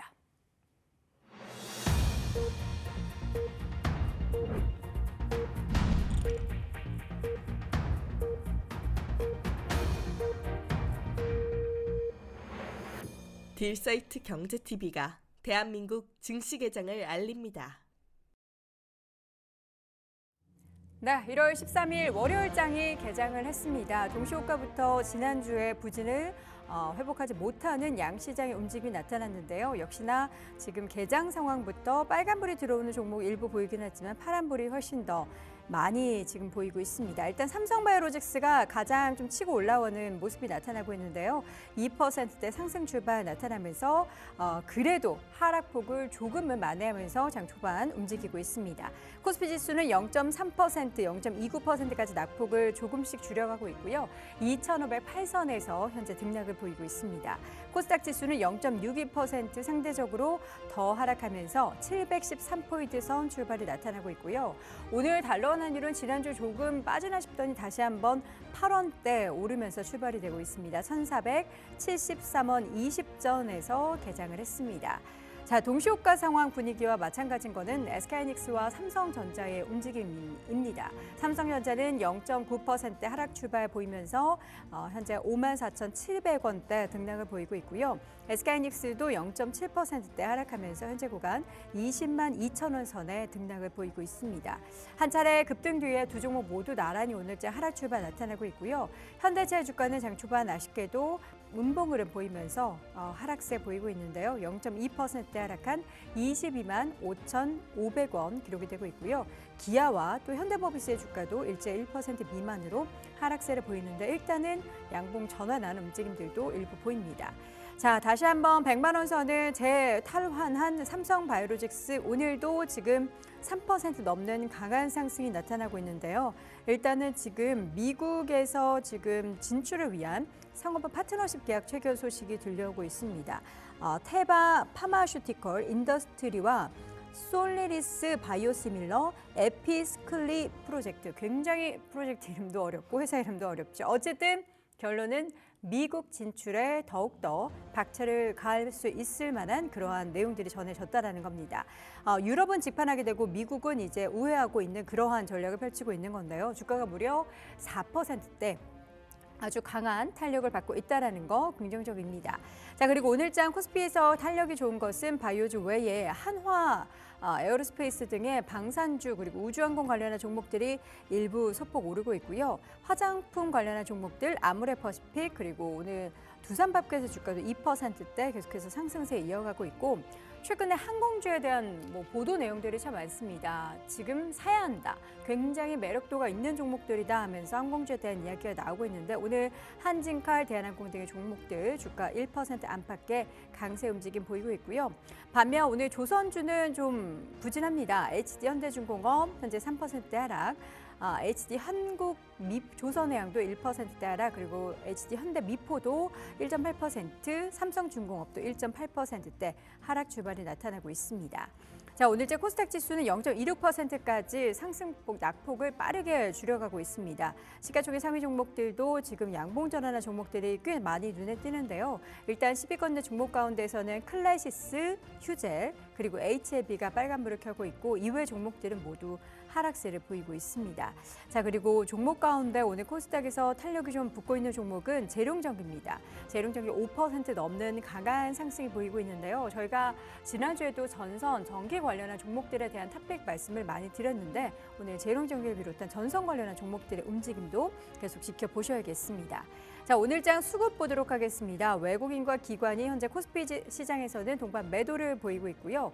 코스닥에서는 외국인만이 순매수, 그리고 선물 쪽에서는 외국인과 기관의 동반 매도가 보이는 가운데 오늘 외국인 투자자들이 장 초반에 아쉽게도 코스피에서는 매도를 보이고 있고요. 매도하는 그 섹터 가운데서는 운수 장비 쪽이 보여서 지난주 좀 강력하게 매수가 들어왔었던 현대차에 대한 수급이 또 어떻게 변화가 나타나게 될지가 관건이 될 것 같은데 아직은 일단 매도 상위 창구에는 외국계 증권사들이 이름을 보이지는 않고 있습니다. 자, 업종별 움직임 보겠습니다. 오늘 코스피 시장에서는 하락하는 섹터가 훨씬 더 많은데요. 상승하는 섹터 가운데서는 삼성바이오로직스 그리고 대웅제약 등의 종목들 탄력받으면서 가장 높은 상승률이 기록이 되고 있고요. 종이목재, 비금속 그리고 부동산 관련한 종목들, 음식료 일부 섹터의 강세가 나타나고 있고 반면 금속 그리고 운수장비 부품 쪽 지금 보면 자동차 부품 쪽이나 그리고 일부 항공, 우주항공 관련한 종목들은 상승하지만 완성차 그리고 조선주의 하락이 전체 섹터의 하락에 영향을 미치고 있습니다. 자, 건설과 전기전자 또 증권주들도 일제히 파란불을 켜고 있는 상황이고요. 오늘 테마 한번 보도록 할까요? 테마 쪽에서는 어떤 종목들이 움직이고 있을지 역시나 미국 캘리포니아의 화재 관련한 소식이 전해지면서 지난주에 전해진 소식이죠. 오늘 우리 시장에서도 관련된 테마가 좀 형성이 됐고요. 앞서 말씀드렸던 전선 관련한 종목들 재룡산업이 23% 급등, 세명전기가 7%, 대원전선도 지금 5% 넘게 올라가고 있고 재룡전기 6%, 광명전기, 일진파워 등의 종목들 일제히 강세를 보이고 있습니다. 또 송전, 전선 관련한 종목들의 강세고요.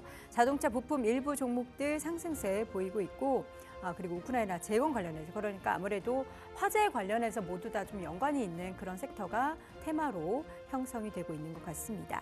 자, 오늘 양시장의 움직임 여전히 파란불을 켜고 있는 가운데 코스닥 지수의 하락폭이 더 빠르게 줄고 있습니다. 코스닥은 0.05%까지 약보권까지 지금 하락폭이 줄어들었고요. 반면 코스피 지수는 0.3%대로 제한적인 하락 흐름이 계속해서 지속되고 있습니다. 코스피 특징부터 정리해 주시죠. 네, 일단은 코스피 같은 경우는 2,500선에 대한 부분들 좀 지지를 받고 있다라고 말씀드릴 수 있을 것 같은데 일단 약보권에서 흘러가고 있다라고 좀 말씀드릴 수 있을 것 같습니다. 지난주 미국 금요일 어떻게 보면은 좀 미국 시장의 어떤 조정 대비 좀 강한 모습을 좀 보여주고 있다라고 좀 말씀드릴 수 있을 것 같고 다만 좀 환율 자체가 지금 다시 한번 1,470원대를 올라가는 모습 결국 이제 어떻게 보면 수급에 좀 부담은 좀 계속되고 있다라 말씀드릴 수 있을 것 같습니다. 특히 일단 외국인의 매도세가 좀 지속되고 있다라 말씀드릴 수 있을 것 같은데요. 지난주 금요일부터 외국인의 매도세가 좀 다시 한번 늘어나고 있는 상황. 결국 이제 환율에 대한 부분과 같이 한번 체크해볼 필요가 있지 않을까 생각을 하고 있고요. 그런 측면에서 오늘 2,500선 지수 전체에 대한 어떤 지지 라인을 추측해볼 필요가 있지 않을까라고 좀 생각을 하고 있습니다. 뭐 앞에서 좀 말씀하셨습니다만 오늘은 태반단에 대한 어떤 섹터 쪽으로 좀 상당히 좀 매수세가 들어가고 있는 반면 일반 업종에서 보게 된다고 하면 특히 뭐 제약바이오 또 이제 비금속 음식료 쪽에 대한 어떤 매수세가 좀 들어가고 있다라고 좀 말씀드릴 수 있을 것 같습니다. 결국 일반 업종 같은 경우는 뭐 제약바이오 쪽에서 봤을 때 특히 이제 CMO를 중심으로 한 종목들의 반등이 나오고 있다라고 말씀드릴 수 있을 것 같고요. 뭐 대표적인 종목은 삼성바이오로직스가 아닐까 생각을 합니다. 특히 이제 삼성바이오로직스 같은 경우는 100만 원을 넘어서 지금 3%대, 지금 4%대까지 좀 급등을 하면서 100만 4만 원까지도 좀 터치하는 모습이 좀 나오고 있다라고 말씀드릴 수 있을 것 같고 그 뒤를 이어서 금융 쪽, 특히 KB금융이라든지 메리츠금융지주 어떻게 보면 좀 밸류과 관련된 쪽에 대한 종목들의 좀 매수세가 좀 들어오고 있다라고 좀 말씀드릴 수 있을 것 같습니다. 여기에 더해서 뭐 하나에어로스페이스 같은 방산 관련된 종목들이 좀 반등을 하면서 결국은 시가총액 상위 종목들 중에서 지금 뭐 삼성바이오로직스를 제외하면 뭐 이제 금융 쪽, 방산 쪽에 대한 어떤 매수세가 들어오고 있다라고 좀 말씀드릴 수 있을 것 같습니다. 다만 일반 업종에 대한 부분보다는 앞에서 말씀하셨던 좀 테마단, 특히 뭐 이제 공기청정기 제습 쪽뿐만 아니라 좀 재난과 관련된 쪽, 여기에 또 전력 관련돼서 좀 어떻게 보면 테마가 좀 상당히 강하게 형성되기 때문에 이와 관련돼서 장 초반에는 좀 테마단과 관련된 섹터들에 대한 어떤 매수세가 좀 들어오고 있지 않나라고 좀 생각을 하고 있습니다. 다만 이제 코스피 쪽 관련돼서는 이러한 좀 부분을 좀 제외하더라도 제약바이오, 특히 앞에서 말씀드렸던 JP모건 헬스케어 컨퍼런스와 관련된 종목들의 좀 반등이 있는 상황이기 때문에 이런 부분을 좀 체크해 보면서 오늘 2,500선에 대한 지지 한번 좀 체크해 보도록 하겠습니다. 네, 자 오늘 코스피 지수의 낙폭은 아쉽게도 더 늘어나고 있습니다. 0.4%까지 하락폭이 늘어나고 있는 가운데 지수는 2,505포인트 선을 지나고 있고요. 오늘 대형주 중심의 하락은 시가총액 상위 종목 가운데서 삼성바이오로직스를 제외하고는 셀트리온, 삼성바이오로직스, KB금융 정도를 제외하고는 모두 하락세를 보입니다. 자, 코스닥 낙폭 0.15%까지 많이 줄었는데 아무래도 이제 테마가 좀 많이 움직여서 낙폭을 줄이는 것 같아요. 네, 이제 그런 테마적인 부분도 있고요. 지금 코스닥 쪽에서는 약간 혼조세를 보이긴 하지만 시총 상위 종목들 대부분 지금 좀 빨간불을 좀 보이면서 상승 추세를 좀 이어가고 있습니다. 그 중에는 아무래도 제약바이오 섹터가 가장 주요했다라고 보는데요. 알테오젠도 장 초반에 하락으로 출발해서 지금 하락폭을 줄이고 있는 상황 속에서 HLB 1%대, 셀트리온 제약이 2%대 상승, 그리고 휴젤이 지금 3% 가까운 3% 넘는 상승세를 좀 보여주면서 아무래도 JP모건 컨퍼런스 헬스케어에 대한 컨퍼런스에 대한 기대감이 이제 오늘부터 시작하기 때문에 그에 대한 부분이 오늘 장 초반에 움직임을 나타내고 있다라고 보고 있습니다. 클래시스도 제약바이오 쪽은 아니지만 이번에 이제 컨퍼런스 참여를 해서 앞으로의 사업 계획을 발표한다라는 내용으로 인해서 오늘 동반 상승하는 분위기를 좀 나타내고 있고요. 그 외에 코스닥 쪽에서는 2차 전지 쪽은 여전히 오늘도 이제 약보합에서 움직이고 있고 그 외에는 이제 반도체 소비장 종목들 같은 경우에는 오늘 전반적으로는 반도체 섹터는 좀 쉬어가는 분위기 속에서 이오테크닉스가 2%대 하락 보여주고 있고요.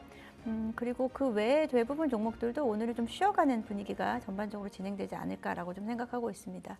앞서 말씀하신 대로 이제 테마 쪽에서 이제 코스닥 종목들이 강세를 좀 나타내고 있죠. LA 산불 관련된 피해주 그에 대한 이제 복구에 관련된 종목들 중심으로 움직임이 나타나고 있고요. 전기전력 쪽에 대한 부분 그리고 재건 관련된 종목들이 이제 급등을 하면서 오늘 좀 한정적인 테마 분위기가 좀 이어지고 있다라고 좀 생각을 하고 있습니다.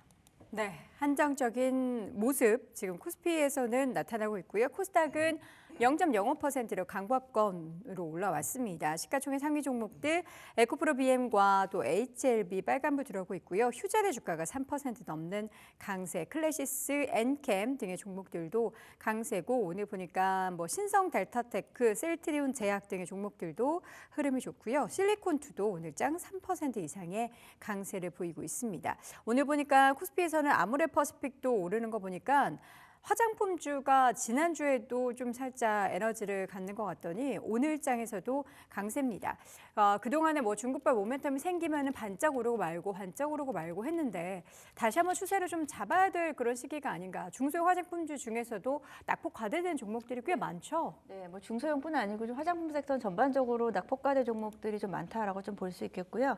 앞서 말씀하신 아모레퍼시픽, 지금 저는 화장품 섹터를 이야기할 때 아모레퍼시픽을 사실 주도 종목으로 보지는 않고 있습니다만 아무래도 대형주의 움직임도 중요하기 때문에 늘 같이 체크를 합니다. 아모레퍼시픽에 대한 뷰는 약간의 좀 이견 차이는 있습니다만 기존의 이제 브랜드들이 다시 한번 기존의 라인업 중에서 중저가 브랜드, 그러니까 중가 브랜드들의 최근에 이제 선전이 아모레퍼시픽의 어떤 방향성을 지금 좀 다시 올리고 있다라고 보고 있고요. 최근에 라네즈라든지 그리고 코스알엑스에 대한 비중이 높아짐에 따라서 아모레퍼시픽 바닥을 찍었다라는 인식은 어느 정도는 좀 자리매김한 것 같다라는 생각이 들고요.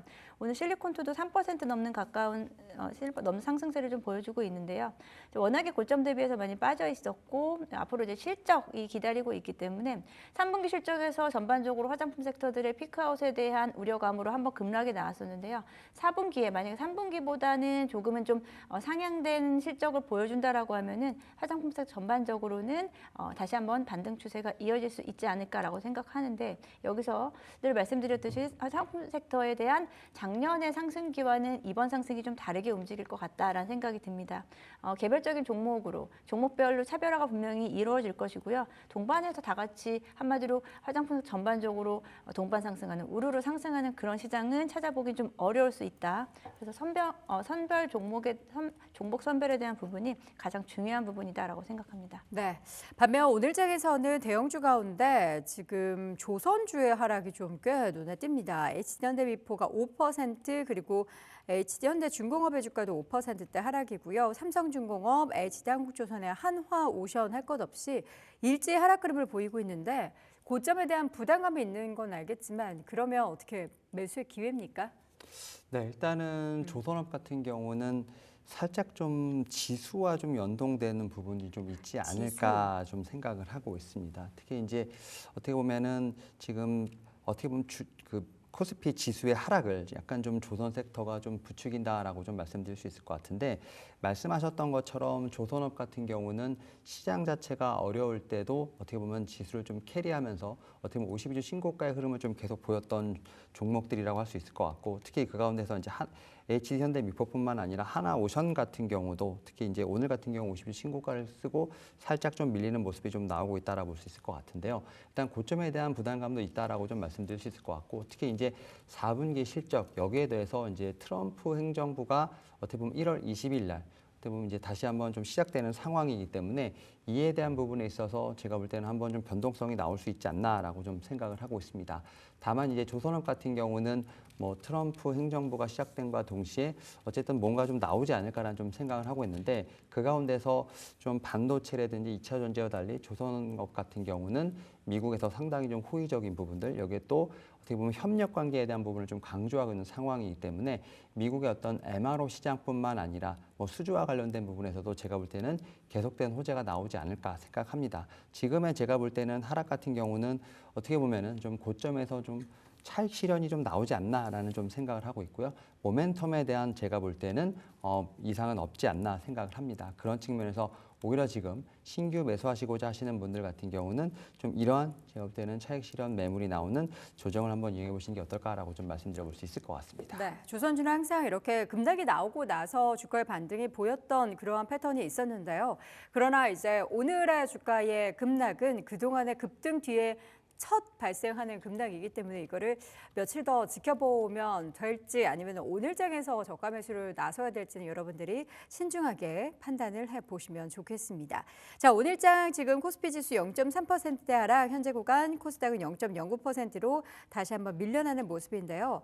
오늘 한진칼의 주가가 지금 현재 구간 3% 넘게 올라가고 있고요. 한화 에어로스페이스가 3.8% 강세, 그러니까 섹터가 한꺼번에 움직이는 게 아니라 특정 종목들만 움직이는데 뭐 또 딱히 새로운 뉴스는 없습니다. 한화 에어로스페이스는 신규 리포트가 지금 나왔는데 목표가는 50만 원 종전 기준으로 대비해서 유지를 했고요. 지금 내용을 보면은 뭐 기대감을 가지고 있는 부분이 있다라는 건데 이 부분 때문에 이렇게 주가가 올랐다라고 하기에는 4%면 꽤 많이 오르는 건데요. 지금 이제 방산 쪽이 움직인다라기보다는 우주항공 쪽이 움직인다라고 우주항공. 보는 게 좋을 네. 것 같습니다.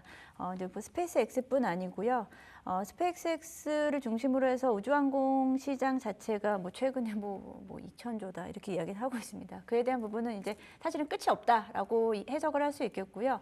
최근에는 토요타도 마찬가지로 그 CES에서 좀 발언을 했죠. CES에서 토요타 회장이 우리도 모빌리티를 넘어서 우주 개발에 대한 이야기까지 하면서 트럼프 정권에서 이 우주항공 쪽에 대한 시장 자체가 크게 열릴 것으로 좀 기대를 하고 있고요. 트럼프 효과 그리고 머스크 효과 등으로 인해서 우주항공 쪽에 관련된 종목들이 오늘 좀 움직이고 있습니다. 뭐 하나 에어로스페이스뿐 아니고 그 외에 좀 작은 종목들이 뭐 약간의 움직임이 좀 나타나고 있습니다. 뭐 세트레가이, 인텔리안테크 같은 종목들이 최근에 워낙에 좀 고점 대비해서 좀 빠져 있는 이런 중소형 종목들이기 때문에 종목들에 대한 좀 반등은 좀 나타나고 있다.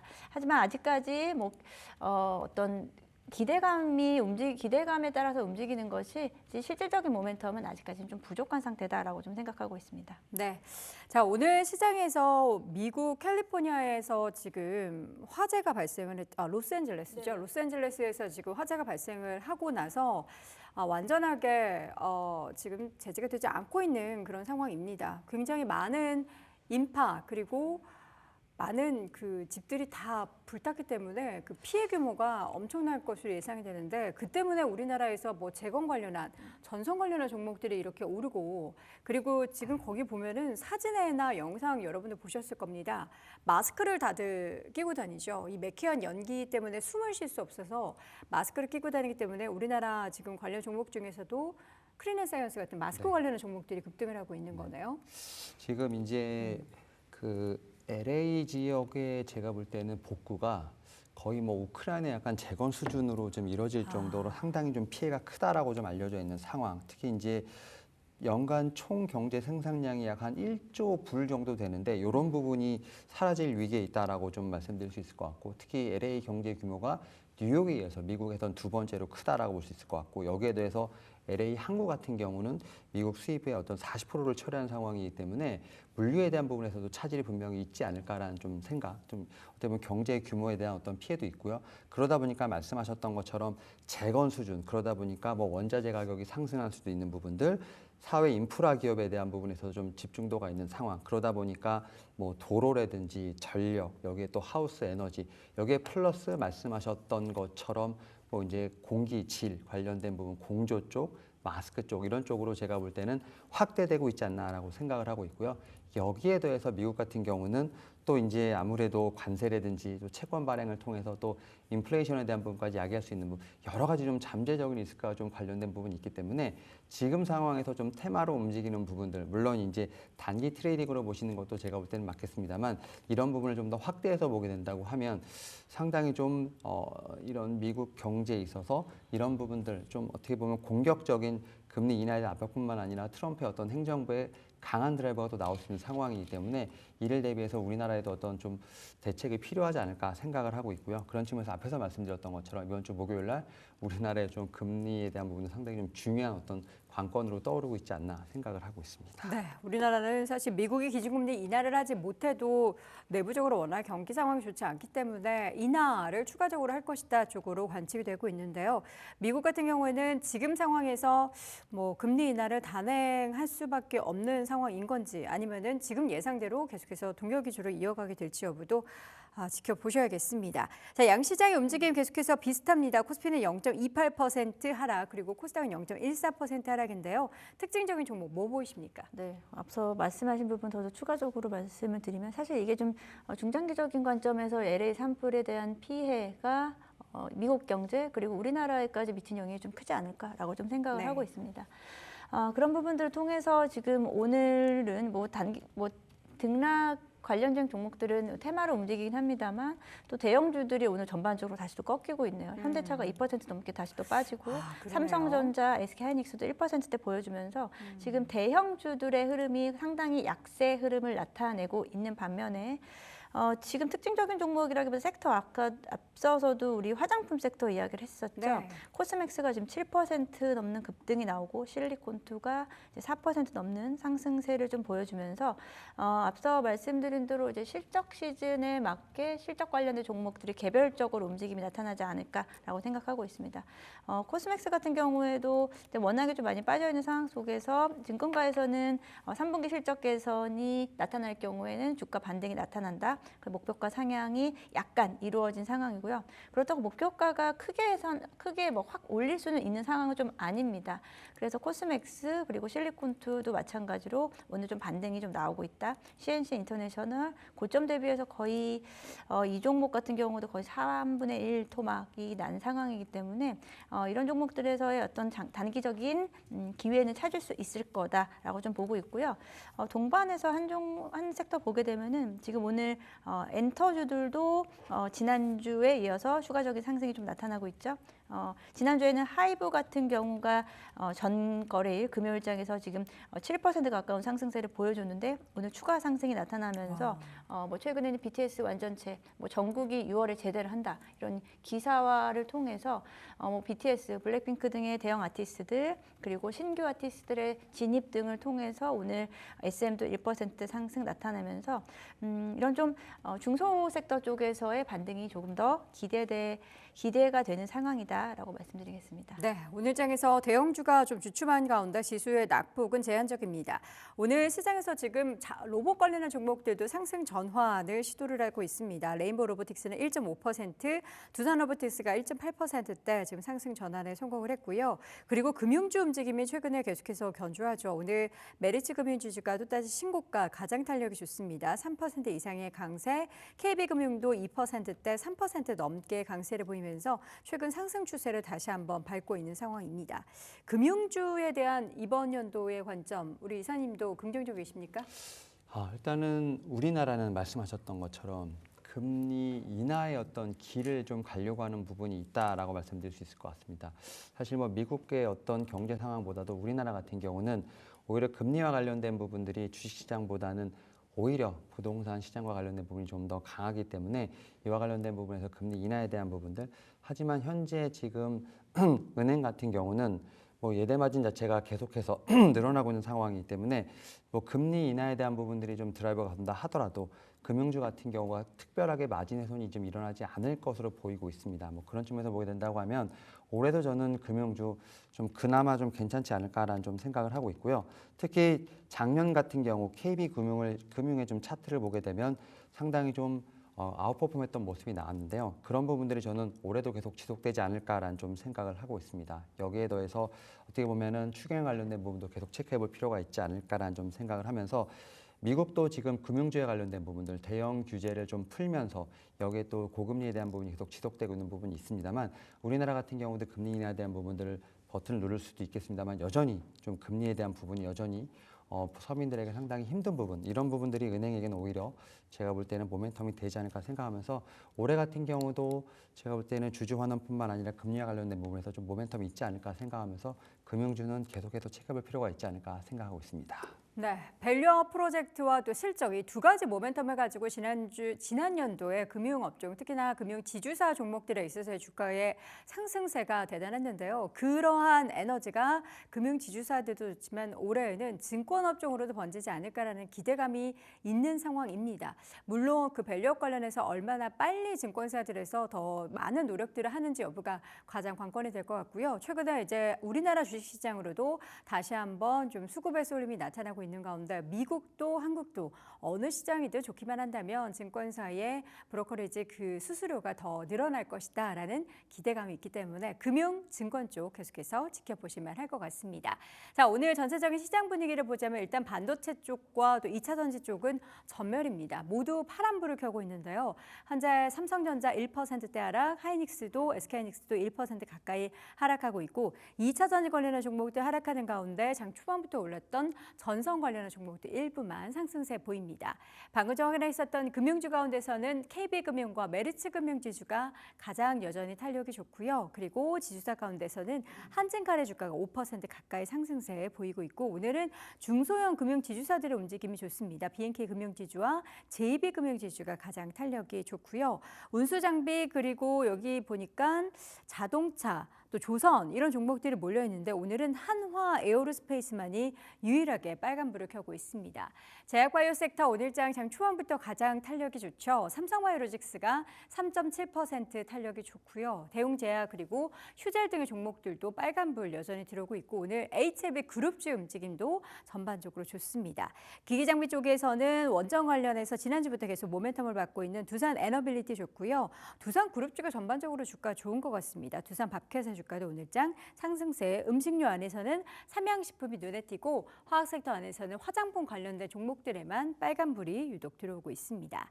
자, 오늘 시장 분위기 좀 전체적으로 지수가 많이 하락하는 건 아니지만 종목으로 봤을 때는 탄력이 좀 많이 잃은 종목들이 눈에 띄는데 이 가운데 우리는 어떤 종목에 관심을 두면 좋을지 두 분의 탑픽 종목 먼저 윤 이사님. 네, 오늘 좀 제약바이오 섹터에서 한 종목을 갖고 왔습니다. 바로 이제 바이넥스라는 종목을 좀 말씀드릴 수 있을 것 같은데요. 일단 오늘 뭐 CMO 쪽, 특히 삼성바이오로직스의 어떤 반등을 통해서 뭐 JP모건 스퀘어 컨퍼런스뿐만 아니라 좀 제가 볼 때는 제약바이오 쪽에서 생물보안법에 대한 이슈도 분명히 체크해볼 필요가 있지 않을까 생각합니다. 특히 뭐 생물보안법 같은 경우는 작년에 입법이 연기되는 부분이 있었습니다만 지금 현재 상황에서 봤을 때 차기 트럼프 행정부 여기에 더해서 지금 공화당의 반중 정서를 생각하게 된다고 하면 이 법 자체는 약간 좀 유예된 부분이 없잖아 있다라고 좀 생각할 뿐 제가 볼 때는 이런 생물보안법 같은 경우가 자체적으로 폐기될 가능성은 높지 않다 생각합니다. 이런 가운데 지금 우시바이오로직스라든지 우시앱텍의 어떤 글로벌 사업도 이미 줄어들고 있는 상황이기 때문에 기업들 간에서도 이미 글로벌 CMO 쪽에 대한 어떤 새로운 대체제를 찾고 있는 모습들 이런 부분에서 삼성바이오로직스뿐만 아니라 셀트리온 여기에 더해서 바이넥스까지도 좀 수혜를 볼 수 있는 부분이 분명히 있지 않을까라는 좀 생각은 하고 있습니다. 특히 삼성바이오로직스 같은 경우는 레가켄바이오와 좀 대형 계약을 맺고 있는 상황 그 가운데서도 특히 CMO 계약에 대한 부분이 핵심 상황이기 때문에 벌써 이런 부분들이 좀 일이 일어나고 있다라고 좀 체크해 볼 필요가 있지 않을까 생각을 하고 있고요. 특히 바이넥스 같은 경우는 1월 중으로 FDA 쪽으로부터 지금 셀트리온, 악템나 바이오시밀러 위탁 생산에 대한 허가 여부를 확인할 수 있다는 좀 모멘텀이 있다라고 좀 말씀드릴 수 있을 것 같습니다. 여기에 더해서 지금 아마 4분기부터 올해 4분기부터 본격적으로 공장이 좀 돌아가게 된다고 하면 상업용 생산이 시작됐을 때 올해 좀 제가 볼 때는 매출에 대한 부분을 다시 한번 체크해 볼 필요가 있지 않을까 생각합니다. 결국 바이넥스 같은 경우도 삼성바이오로직스를 좀 따라갈 수 있는 CMO 기업으로서 제가 볼 때는 체크해 볼 필요가 있지 않을까 생각을 합니다. 최근에 좀 반등 이후에 살짝 좀 숨고르기를 하고 있는 상황이기 때문에 오히려 지금 구간 자체는 상당히 매력적이지 않을까 생각을 합니다. 좀 정고점을 보면서 좀 차분하게 모아갈 수 있는 종목이라고 말씀드릴 수 있을 것 같고요. 목표 같은 경우는 27,000원, 손절가는 15,000원 제시해드리도록 하겠습니다. 네, 첫 번째 종목은 바이오 종목 가운데 바이넥스 토픽으로 꼽아봤습니다. 염정 부장님. 네. 저는 뷰티 쪽에서 찾아봤습니다. 뷰티. 네, APR을 가지고 왔는데요. APR. 지금 화장품 섹터가 전반적으로 지금 상승 추세를 좀 보여주고 있고요. APR뿐 아니고 최근이 아니고 이번에 CS2025에서 우리나라 화장품 뷰티 업체들도 좀 참여를 했습니다. 이번에 APR도 CS2025를 통해서 글로벌 확장에 대한 기대감이 좀 커지고 있다라고 좀 볼 수 있겠는데요. 먼저 아무래도 화장품 섹터 이번에 4분기 실적 중요하다라고 좀 말씀을 드렸는데요. APR 같은 경우에 4분기 실적은 매출액은 전년 대비 30% 정도 증가할 것으로 보여지지만 영업이익단에서는 살짝 시장 기대치를 하회할 것으로 예상하고 있습니다. 하지만 이 부분에서 중요한 포인트가 있습니다. 영업이익률 하락의 원인 자체가 어떤 마진에 대한 축소 부분이 아니고요. 비용의 증가라고 볼 수 있는데요. 최근에 아마존, 틱톡 등에 대한 판매 확장에 따른 비용 상승이기 때문에 이 부분은 결국은 투자 쪽으로 저는 해석을 하고 있고요. 지난 4분기에도 아마존 관련해서 미국 내에서의 블랙 프라이데이 성공적인 그 실적 개선이 나타나고 있다는 부분도 이와 저는 일맥상통하다라고 좀 보고 있습니다. 이번에 CES를 통해서도 전년도에 대비해서 부스의 그 방문객 수가 2배 이상 늘었다고 하고요. K-뷰티 그리고 K-디바이스에 대한 관심도가 커지고 있는 상황 속에서 APR은 지금 북미를 중심으로 해서 중동 지역 그리고 동남아까지 글로벌 확장을 지금 본격적으로 하고 있는 구간이기 때문에 지금 주가 구간, 지금 박스권 내에서 지금 움직이고 있거든요. 계속해서 액면 분할 이후로 APR 같은 경우에 지금 최근 흐름을 좀 보게 되면은 저점 한 47,000원대에서 한 55,000원대 사이에서 박스권 내 움직임이 나타나고 있는데 저는 박스권 돌파가 조만간 가능하지 않을까라고 좀 생각하고 계속해서 분할 매수 관점에서 저는 대응을 하고 있습니다. 그리고 APR 같은 경우에 또 주주 가치 제고를 위해서 600억 원 규모의 자사주 전량 소각 계획 등 그리고 주주 환원 체계에 대한 부분도 적극적으로 진행하고 있다는 점 참고하시면 좋을 것 같습니다. 네, 두 번째 종목은 뷰티 쪽에서 골라본 APR을 함께 확인해 보도록 하겠습니다. 자, 이렇게 해서 두 분과 함께 토픽 각각 한 종목씩 확인해 봤고요. 개장 중계 함께 했습니다. 두 분 말씀 고맙습니다. 네, 감사합니다. 감사합니다.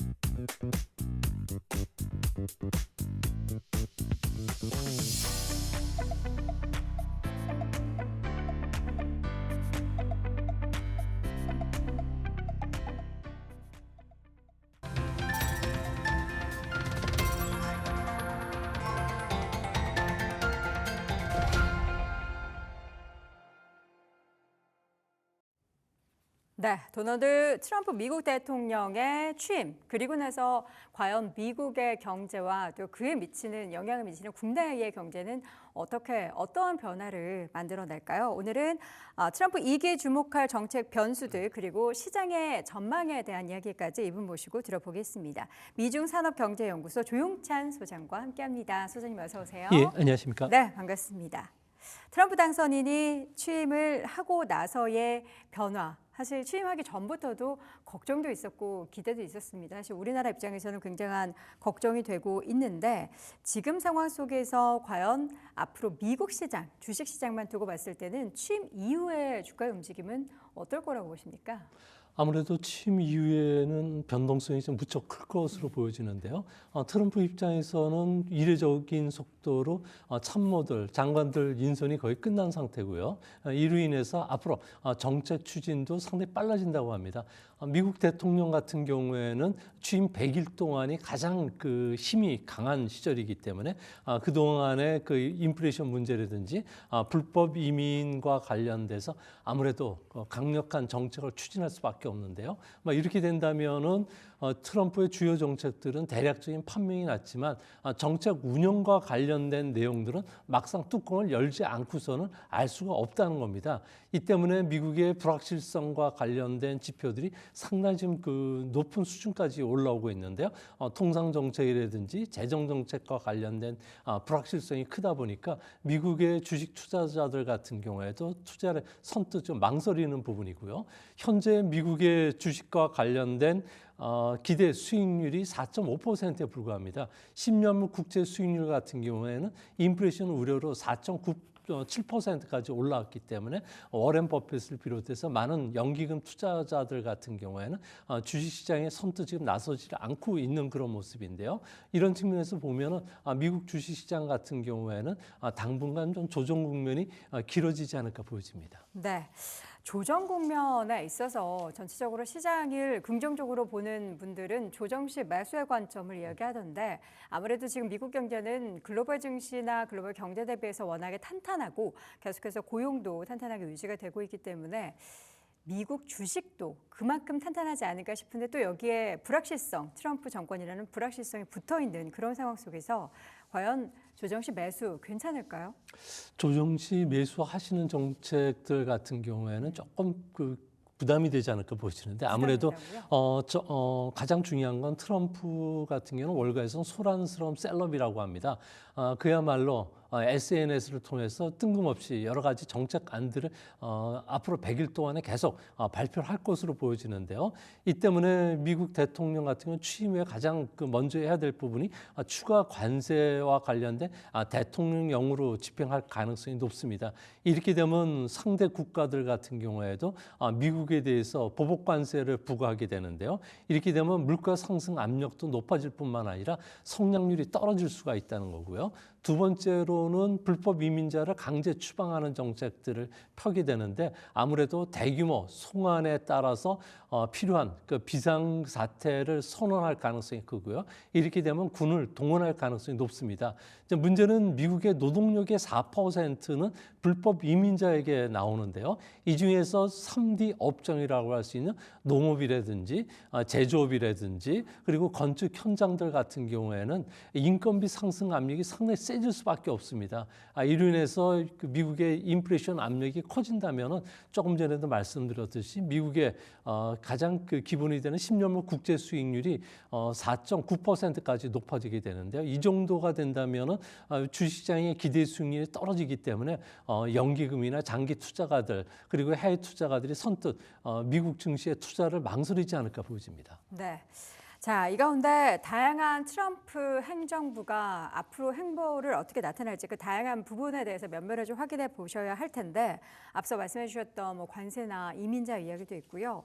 비트코인, 가상화폐 중에서 이제 비트코인은 전략자산으로 비축하겠다는 얘기를 워낙 이전부터 했기 때문에 이걸 또 어떻게 관련한 법령을 고칠지가 관건이 될 것 같은데 우리 소장님께서는 어떤 이슈에 가장 주목을 하실까요? 네, 첫날에 그 트럼프 대통령 같은 경우에는 40여 개의 정책들을 발표하고요. 이 중에 25개 정책과 관련해서는 대통령령으로 집행할 가능성이 높습니다.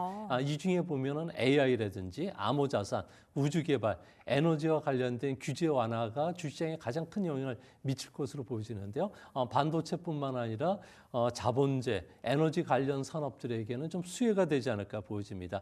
특히 좀 눈여겨서 보셔야 될 점은 트럼프 같은 경우에는 비트코인을 디지털 골드로 과연 만들 수 있느냐가 중요한 시점이 될 것으로 보여지는데요.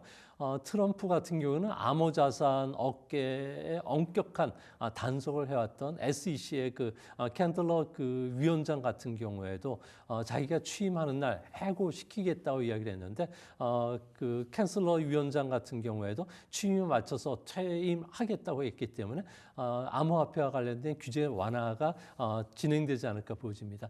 다만 시장에서 원하는 것은 수급 부분에서 개선을 시켜달라는 이야기인데요. 이 때문에 5년간 비트코인과 관련해서 이제 앞으로 총 발행량이 2,100만 개 정도가 되니까 이 중에 10%인 100만 개 정도를 5%죠. 100만 개 정도의 비트코인을 취득해서 전략적 비트코인 준비금을 창설하는 준비를 할 것으로 보여지는데요. 이 부분과 관련해서는 현재 미국 안에서는 논란이 상당히 있고요. 또 금을 좀 모아야 되는 문제가 있기 때문에 이게 쉽지 않을 것으로 보여집니다.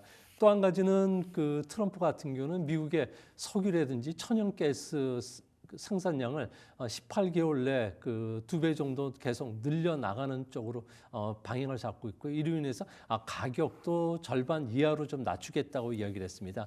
이뿐만 아니라 바이든 같은 경우는 인플레이션 삭감을 위해서 10년간 무려 3,900억 달러 정도를 보조금을 주기로 했는데 이 부분과 관련해서 대부분의 공화당이 집권하는 주의 80%가 흘러가고 있기 때문에 트럼프 입장에서는 전기 자동차 보조금을 일순간에 끊지는 못하지 않을까. 그래서 점차 줄여나가는 정책을 쓴다는 측면에서 보면은 가장 강력한 경쟁력을 갖고 있는 전기 자동차와 관련된 테슬라 같은 경우에도 상대적인 수혜를 계속 입지 않을까 이렇게 보여집니다. 네, 금융시장의 움직임, 그에 따른 정책에 대한 이야기도 좀 나눠보겠습니다. 가장 중요한 건 이제 앞으로의 금리의 방향이겠죠. 연준과 정부, 그리고 연준은 정부와의 독립적인 부분을 항상 이야기하지만 지금 보면은 연준이 약간 정부를 견제하고 정부라고 불리는 트럼프 쪽에서는 약간 연준을 압박하려는 그런 움직임들이 보이는데 앞으로 금리의 방향은 어떻게 보십니까? 네, 이제 앞으로 추가 관세와 관련해서 당장 중국에 대해서는 10%, 캐나다, 멕시코에 대해서는 25% 관세를 부과하게 되는데요. 네. 이렇게 된다면은 미국의 물가는 0.3에서 0.5%까지 올라가게 됩니다. 이랬을 경우에 연준 입장에서는 올해 점도표상으로는 2번이라고 하지만 한 번 정도 금리를 인하시킬 정도밖에 안 될 가능성이 크다는 점에서 당장 1월 달에 연준이 금리 인하 포지션을 취하기는 상당히 어렵고 상황을 봐가지고 5월 달 정도 금리 인하에 나서지 않을까 보여지는데요. 이제 문제는 이제 본격적으로 관세와 관련해서 중국의 60%, 다른 나라에 대해서는 일률적으로 10에서 20% 정도 관세를 부과한다면은 미국의 물가 상승 압력은 1.16% 포인트 정도 더 높아지게 됩니다. 이렇게 된다면 미국은 올해 중에 금리 인하와 관련된 정책을 좀 중단시키지 않을까 보여지고요. 트럼프 같은 경우는 앞으로 강력한 관세 정책, 그리고 이민 정책, 그리고 규제 완화로 인해서 이제 앞으로 물가 상승 압력이 더 높아지게 되는데요. 이렇게 되면 IMF 같은 경우에는 세계 무역량은 한 20% 정도 축소가 될 수밖에 없고 세계 성장률도 0.3%포인트 정도 떨어지게 되고 이로 인해서 세계 공급망이 붕괴되면서 미국 경제에도 장기적인 악영향을 줄 가능성이 크다고 합니다. 이렇게 됐을 경우에 과연 연준이 앞으로 금리 정책과 관련해서는 좀 지켜봐야 된다는 측면에서 좀 보수적인 운영을 할 가능성이 크다는 측면에서 아무래도 주식시장에는 좀 부담 요인이 되지 않을까 이렇게 보여집니다. 네. 추가적인 금리 인하에 대해서도 굉장히 보수적으로 우리가 생각을 해야 하는데 사실 5월을 예상한다라고 하지만 연말께나 가서야 금리 인하가 단행될 수도 있다라는 목소리가 나오기 때문에 이 금리에 관련해서는 좀 우리가 보수적으로 생각을 해야 될 것 같고요. 그리고 작년부터 금리 인하가 한 1% 정도 된 거죠. 1%포인트 정도 됐는데 실질적인 10년물 장기 금리 같은 경우에는 국채 금리가 1% 넘게 올랐어요. 지금 뭐 5%에 육박하고 있는데 이렇게 장기 금리, 그러니까 금리 인하 기조에서 이 장기 금리가 올라가는 것은 굉장히 이례적인 일이고 한 40여 년 만에 처음이다라고 하는데 이렇게 장기 금리 상승을 하게 되면은 분명히 부작용도 있을 거죠. 네, 그렇습니다. 장기 금리가 급상승하는 것은 아무래도 재정 정책과 관련된 부분들이 진행이 되고 있기 때문에 그런데요. 트럼프 같은 경우에 이제 재정 정책을 계속 펼칠 경우에는 아무래도 10년 뒤에 미국의 재정 적자는 7조 5천억 달러 정도가 늘어난다고 합니다. 이렇게 됐을 경우에 금리 상승으로 인해서 지금 가장 큰 타격을 받는 것이 아무래도 상업용 부동산뿐만 아니라 오피스와 관련된 부동산 업체들이 직격탄을 지금 맞고 있는데요. 미국의 오피스 수요들 같은 경우에는 코로나 이후에 침체 국면에 지금 들어가면서 공실률이 급격히 올라가고 있다고 합니다.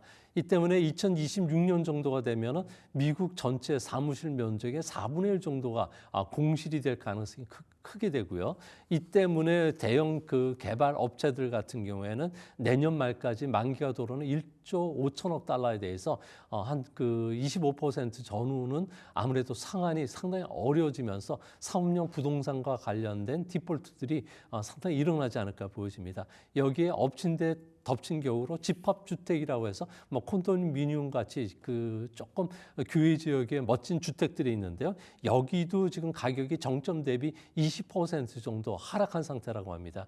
이 때문에 여기에서 자금을 빌렸던 제2금융권이라든지 리츠라고 하는 부동산 투자 신탁 그리고 중소지방은행들 같은 경우에도 현재 상당히 좀 어려움에 처할 가능성이 큰데요. 이로 인해서 주택과 관련된 파생금융 상품이라고 하는 CRO 같은 경우에도 그동안에는 주택이 올라가면서 활발히 거래됐지만 10% 전후로 주택 가격이 좀 더 하락을 한다면 거의 이쪽에서도 자금줄이 막힐 가능성이 있지 않나 보여집니다. 그래서 금융시장의 교란 요인도 올해 중에는 다시 불거질 수 있다는 점도 항상 투자할 때 참고할 필요가 있지 않나 보여집니다. 네, 미국 경기는 좋다고 하고 기업들의 실적, EPS에 대한 예상치는 계속해서 상향 조정이 되는데 이러한 금융시장, 특히나 금리를 보면은 굉장히 불안감을 떨쳐낼 수가 없습니다. 보통 평균적으로 이제 대선이 있고 나서 그 다음 해에는 대통령 취임 첫 해이기 때문에 증시가 좋다라고 하는데 앞서서도 우리 소장님께서는 올해 증시에 대해서 보수적인 입장을 취하셨어요. 그러면 그동안의 그러한 데이터들이 올해는 통하지 않는 거겠네요? 꼭 그렇다고 볼 수는 없는데요. 아무래도 미국 증시에는 비이성적인 주가 흐름인 아노마리 현상들이 계속 일어나고 있다는 겁니다. 아노마리 현상 같은 경우는 1월 증시와 관련된 소형주들이 이례적으로 급등했다는 문제, 그리고 서머 랠리와 같은 거를 이제 지적을 하는데 증시와 관련해서도 취임 1년 동안은 주시장이 이례적인 강세를 보였다는 겁니다.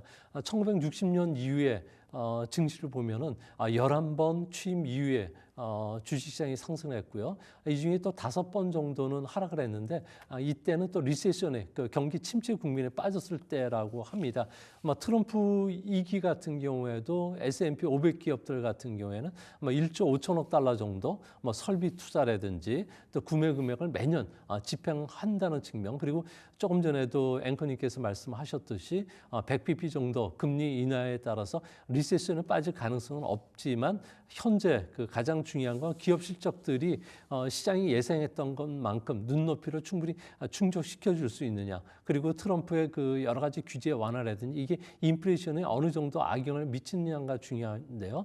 이 때문에 트럼프 2기 출범을 앞두고서 세계 각국은 아무래도 악영향을 받으면서 주시장이 좀 변동성이 크겠지만 미국 증시 같은 경우는 태풍의 눈 안에 들어갈 정도로 좀 상대적인 다른 나라보다는 좀 안정됐다는 측면에서 좀 주가는 좀 연말에는 연초보다는 좀 상승해 있지 않을까 보여지고요. 하지만 이마저도 변동성 확대는 좀 피할 수는 없지 않나 이렇게 생각이 됩니다. 네, 변동성 장세 속에서 미국 시장은 요 산업에 있어서의 모멘텀이 꺾이지 않는 한 그래도 기대감을 가져볼 수 있지 않을까 싶은데 바로 AI 붐입니다. 고전 논란이 계속해서 지속되고 있기는 하지만 관련한 산업에 있어서는 기대감을 갖고 있는데요. 올해 미국 AI 관련주에 대한 변화 그리고 또 주가 움직임은 어떻게 좀 예상을 하실까요? 네, 미국 AI 관련해서는 2022년 11월 달에 챗GPT가 발표된 이후에 그 엔비디아 같은 경우에도 뭐 거의 10배 가까이 수직으로 주가가 상승을 했고요. 좀 다른 그 브로드컴 같은 경우에도 최근 들어와서 많이 상승을 하고 있습니다. 브로드컴 같은 경우는 통신용 반도체를 만들지만 앞으로 AI 관련된 그 시장이 앞으로 5년간 4배 정도 확대될 것으로 보인다는 점에서 뭐 주시장의 호재가 될 것으로 보여지고요. 하지만 이제 올해 들어와서는 이런 하드웨어적인 측면이 아니라 소프트웨어적인 측면으로 상당히 그 주시장과 관련된 AI 테마주들이 발표가 더 그 확대되지 않을까 보여지는데요.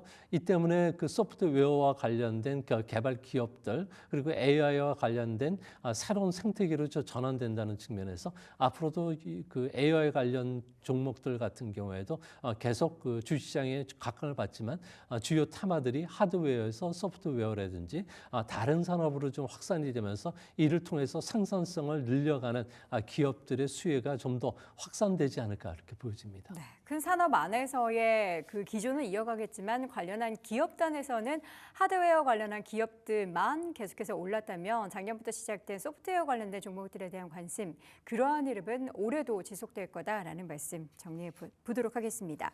중국 시장도 잠깐 좀 점검을 해보도록 하죠. 트럼프 취임 이후에는 미중 간의 통상 마찰이 굉장히 심화될 것으로 예상되는데 이 가운데 중국 시장은 어떨까요? 네, 그 트럼프 대통령이 이제 집권함에 따라서 시진핑 주석 같은 경우에도 신년사에서 올해는 그 외부의 그 불확실성이 두드러진다고 이야기했고요. 또 실현에 한 해가 될 것이라고 경계감을 좀 드러냈는데요. 아무래도 새해 같은 경우에는 그 경기 부양책과 관련된 기대감이 좀 커지고 있지만 중앙경제공작회의 이후에 어떤 그 정책과 관련된 내용이 좀 발표되지 않고 있습니다. 이 때문에 3월 전인대까지는 아무래도 정책 공백기에 들어간다는 측면에서 이제 앞으로 중국 증시 같은 경우는 연초에는 좀 조정 국면이 좀 지속되지 않을까 보여지고요. 또 기업 실적 같은 경우에도 디플레이션이 워낙 진행이 되고 있고요. 저 베이징이나 상하이 같은 대도시 같은 경우에는 유난히 지금 소비가 좀 위축이 되고 있다고 합니다. 아마 젊은 층의 취업도 안 되는 상황이고 젊은 층들의 그 소비 씀씀이도 상당히 줄어들었기 때문에 그런데요. 이제 앞으로 중국의 정책 1순위는 국유 상업은행들의 자본주의, SOC와 관련된 투자 확대이기 때문에 시장에서 원하고 있는 산업별 맞춤 전략이라든지 또한 소비 자극 정책 같은 경우에 발표하기 좀 어렵지 않나 보여집니다. 이 때문에 기업 실적들이 계속 좀 그 줄고 있는 그런 모습이라는 측면에서 앞으로 경제적 정책과 관련된 구체적인 안이 나오기 전까지는 중국 증시와 관련된 투자 비중을 좀 계속 줄여나가시는 전략도 바람직하지 않나 이렇게 보여집니다. 그러면 새로운 정권이 들어서는 미국 그리고 지금 부양책을 열심히 펼치고 있는 중국 가운데 두 나라가 마찰을 빚는다면 소장님은 두 나라 다 보고 계시잖아요. 중국 쪽이 조금 더 손해인가요? 네, 중국 쪽은 올해 중에는 아무래도 미중 간의 갈등과 관련해서 하나 둘 중국과 관련된 견제 정책을 쓸 수밖에 없습니다. 이 때문에 가장 그 산업의 역동성이 강하고 규제 완화라든지 그리고 AI와 관련된 투자들이 계속 일어나고 있는 미국 증시가 그나마 가장 그 좀 투자 수익을 거둘 수 있는 종목들이 많이 발굴될 수 있지 않나 보여집니다. 네, 자 이렇게 해서 미국 이야기와 더불어서 중국 쪽 시장까지 살짝 짚어봤습니다. 오늘 미중 산업경제연구소 조용찬 소장과 함께했습니다. 고맙습니다. 자, 오늘 출발 딜사이트 2부 순서는 여기까지입니다. 시장 분위기가 그렇게 녹록지는 않은데요. 양시장 모두 하락폭, 특히나 코스피의 하락폭이 조금 더 커지고 있습니다. 대형주 중심의 하락이 나타나고 있는데 과연 오후장에는 또 어떠한 변화가 있을지 계속해서 지켜보시기 바랍니다. 저희는 내일 오전 8시에 다시 돌아오겠습니다. 여러분, 오늘도 고맙습니다.